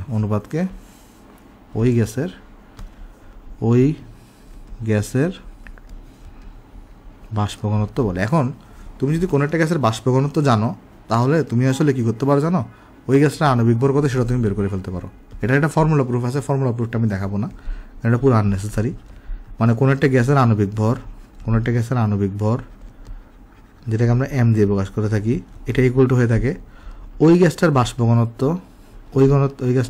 ঘনত্ব ইন্টু 2 ইন্টু কত হয়ে থাকে বলো তো, এখানে 2 হয়ে থাকে। কেমন, তাহলে কোনো একটা গ্যাসের কি বলতো এখানে আণবিক ভর ইকুয়াল টু কত হয়ে থাকে, ওই গ্যাসের বাষ্প ঘনত্ব ইন্টু 2 হয়ে থাকে। তাহলে এই জিনিসটা একটু শিখে রাখো। আচ্ছা, এখানে এমএস না দিই MH2 দিই, কারণ এখানে H2 গ্যাস বোঝায়। কেমন, আচ্ছা, তাহলে আমরা তাহলে এই ফর্মুলা কিন্তু আমাদের ম্যাথে কাজে লাগে না, বাট এই ফর্মুলা দিয়ে আমরা বাষ্প ঘনত্বের গুরুত্ব বুঝতে পারি। এই ফর্মুলাটা দিয়ে আমি কি বুঝতে পারি, আমরা বাষ্প ঘনত্বের গুরুত্বটা কি সেটা আমরা এখানে বুঝতে পারি। ঠিক আছে, মানে এটা তারা আসলে কি ইন্ডিকেট করে বা কি ইন্ডিকেট না করে। আর আমাদের ম্যাথমেটিক্সে কাজে লাগে এই ফর্মুলাটা, যে আণবিক ভর ইকুয়াল টু কত হয় বলো তো, বাষ্প ঘনত্ব টাইমস 2 হয়ে থাকে। ঠিক আছে, সো হোপফুলি আমরা সবাই জিনিসটা এখানে আমরা বুঝতে পারছি। আচ্ছা, আমি একটা ম্যাথ করাই দিই, তাহলে তোমার দেখবে এগুলো একদম সহজ হয়ে যাবে সব কিছু। একটা ম্যাথ করাই দিয়ে আসো। দেখো, আমাকে বলছে কি, একটা যৌগে 61.02% কার্বন আছে, এত পার্সেন্ট হাইড্রোজেন আছে, এত পার্সেন্ট নাইট্রোজেন আছে। এই যৌগের 1 লিটারের ভর যদি তোমার এত হয় এসটিপিতে, তাহলে আণবিক সংকেত কত? এখন আণবিক ভর মানে কি, এসটিপিতে 22.4 লিটার গ্যাসের ভরকে আমরা কি বলে থাকি, আণবিক ভর বলে থাকি। এখন এসটিপিতে 1 লিটারের ভর দেওয়া আছে, তাহলে আণবিক ভর তোমাকে বের করতে হবে। তাহলে আমরা যখন সলিউশন, আমি তোমাকে বলছি যে আণবিক ভরটা তোমার কোশ্চেনে দেওয়া থাকবে, এখানে ইনডাইরেক্টলি দেওয়া আছে, আগে বের করতে হবে। চলো সলিউশন করি, আসো সলিউশন। এখানে কোশ্চেনে কি দিয়েছে, এসটিপিতে এই যৌগের 1 লিটারের ভর এত গ্রাম এসটিপিতে, তাহলে আমরা বলতে পারি এসটিপিতে এখানে 1 লিটার যৌগের ভর দেওয়া আছে 2.63 গ্রাম। তাহলে এসটিপিতে 22.4 লিটার যৌগের ভর 2.63 ইন্টু 22.4 গ্রাম হবে। তাহলে আসবে এখানে কত দেখো, 2.63 ইন্টু 22.4, তাহলে আসছে 58.912 গ্রাম। তাহলে এটাই কিন্তু হচ্ছে আমার আণবিক ভর, এটাই হচ্ছে আমার আণবিক ভর। আর গ্রাম এককে লিখবো না আর কি, কেমন, এটা হচ্ছে আমার আণবিক ভর। তাহলে এটা কিন্তু আমরা আণবিক ভরটা এখানে আমরা পেয়ে গেছি। ওকে, সো এখন আমাদের কাজটা কি, আমাদের হচ্ছে যে আণবিক সংকেত বের করতে হবে। এখন আণবিক সংকেত বের করার জন্য অ্যাট ফার্স্ট দেখো তোমার স্থূল সংকেতটা লাগবে। তাহলে এটাও কিন্তু একটা ফর্মুলা আমাদের, এটা কতটা নোট ডাউন করে দিই। এটা আমাদের একটা ফর্মুলা, কেমন, এটা আমাদের তার একটা ফর্মুলা। তাহলে আমাদের আণবিক সংকেত বের করার জন্য স্থূল সংকেত লাগবে, আর এখানে এনের ভ্যালু লাগবে। তাহলে আগে স্থূল সংকেত বের করবো। এখন স্থূল সংকেতটা আমরা একটা ছকের মাধ্যমে বের করতে পারি, কেমন। তো সেই ছকটা কীভাবে তৈরি করে, চলো আমি তোমাকে দেখাই দিয়ে আসো। একটা ছক তৈরি করবো আমরা এখানে আমরা একটা ছক রেডি করবো। ওকে, এখানে একটা ছক রেডি করবো আমরা। তো এই ছকে আমরা এখানে চলো একটা দাগ দিয়ে দিই। তো এই ছকে দেখো কী থাকে, এখানে আমরা লিখবো মৌলগুলা, কী কী মৌল আছে। এরপর আমরা এখানে লিখবো পার্সেন্টেজ অফ পরিমাণ, কী কী পরিমাণ দেওয়া আছে। এরপর আমরা লিখবো এখানে পারমাণবিক ভর দ্বারা ভাগ করে। এরপর আমরা লিখবো এখানে, আমরা একটা কাজ করি, এখানে নিয়ে আসি এগুলোকে একটু করে জায়গা দ্বারা পাবো। এক সেকেন্ড, আমরা তাহলে চলো এটাকে একটু করে ডাক দিয়ে দিই এখানে। ঠিক আছে, তারপর চলো আমরা এটাকে একটু করে পাশে নিয়ে আসি। ওকে, ঠিক আছে। তাহলে দেখো, এখন আমরা এখানে যেটা করতেছি, আমরা উপরে হেডলাইন দিব তোমার এখানে ধরো মৌল, আর এখানে দিলাম পার্সেন্টেজ অফ পরিমাণ। তারপর এখানে আমরা দিব পারমাণবিক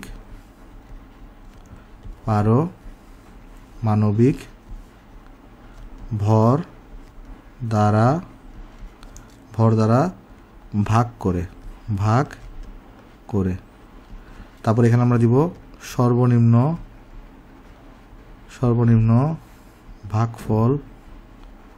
ভাগফল দ্বারা ভাগ করে। ভাই একটা যদি বুঝো না সব পারবা তুমি এখানে। আর এরপর আমরা এখানে দিব স্থূল সংকেত। দেখো এখানে কি কি মৌল আছে, কার্বন আছে, তারপরে হাইড্রোজেন আছে, তারপরে নাইট্রোজেন আছে, ঠিক আছে। তাহলে একটা কাজ করি, আসলে আমরা এখানে সবগুলোকে চলে আগে ঘরগুলো ফিল আপ করে দিই। কার্বন আছে এখানে, তারপর এখানে তোমার হাইড্রোজেন আছে এখানে, তারপর তোমার এখানে নাইট্রোজেন আছে। ওকে, এই জিনিসগুলো তোমার কাছে এখানে আছে। আচ্ছা, আমি চলো এখানে বক্স করি, এখানে বক্সটা করে দিই। এক সেকেন্ড, এটা একটু বেশি মুছে গেছে, ঠিক করে দিই এটা। হ্যাঁ দাঁড়াও এক সেকেন্ড ভাই। ওকে, হ্যাঁ এবার দেখো, আজ দেখাই। তোমার কোয়েশনে কি দেওয়া আছে দেখো, এখানে কার্বনের পার্সেন্টেজ দেওয়া 61.02%, তাহলে এখানে দেওয়া 61.02%। হাইড্রোজেনে দেওয়া 15.25%, 15.25%। তারপর দেওয়া 23.73%। এবার হচ্ছে পারমাণবিক ভর দ্বারা ভাগ করে। দেখো তো এই 61.02কে তাহলে আমার কত দিয়ে ভাগ করতে হবে, এখানে 12 দিয়ে ভাগ করতে হবে। তারপর এখানে 15.25কে তাহলে আমার এখানে হাইড্রোজেনের পারমাণবিক ভর হচ্ছে যে 1 দিয়ে ভাগ করতে হবে। 23.73কে নাইট্রোজেনের পারমাণবিক ভর হচ্ছে 14 দিয়ে ভাগ করতে হবে। দেখো এখানে ভাগফলগুলো কত আসে, 61.02 ডিভাইডেড বাই 12, তাহলে এটা আসছে 5.085। এটা আসবে 15.25, আর এটা আসবে 23.73 ডিভাইড বাই 14, সেটা আসছে 1.695, 1.695। এখন দেখো এদের মধ্যে সবচেয়ে লোয়েস্ট ভ্যালু কোনটা, সবচেয়ে লোয়েস্ট ভ্যালু হচ্ছে আমাদের এইটা।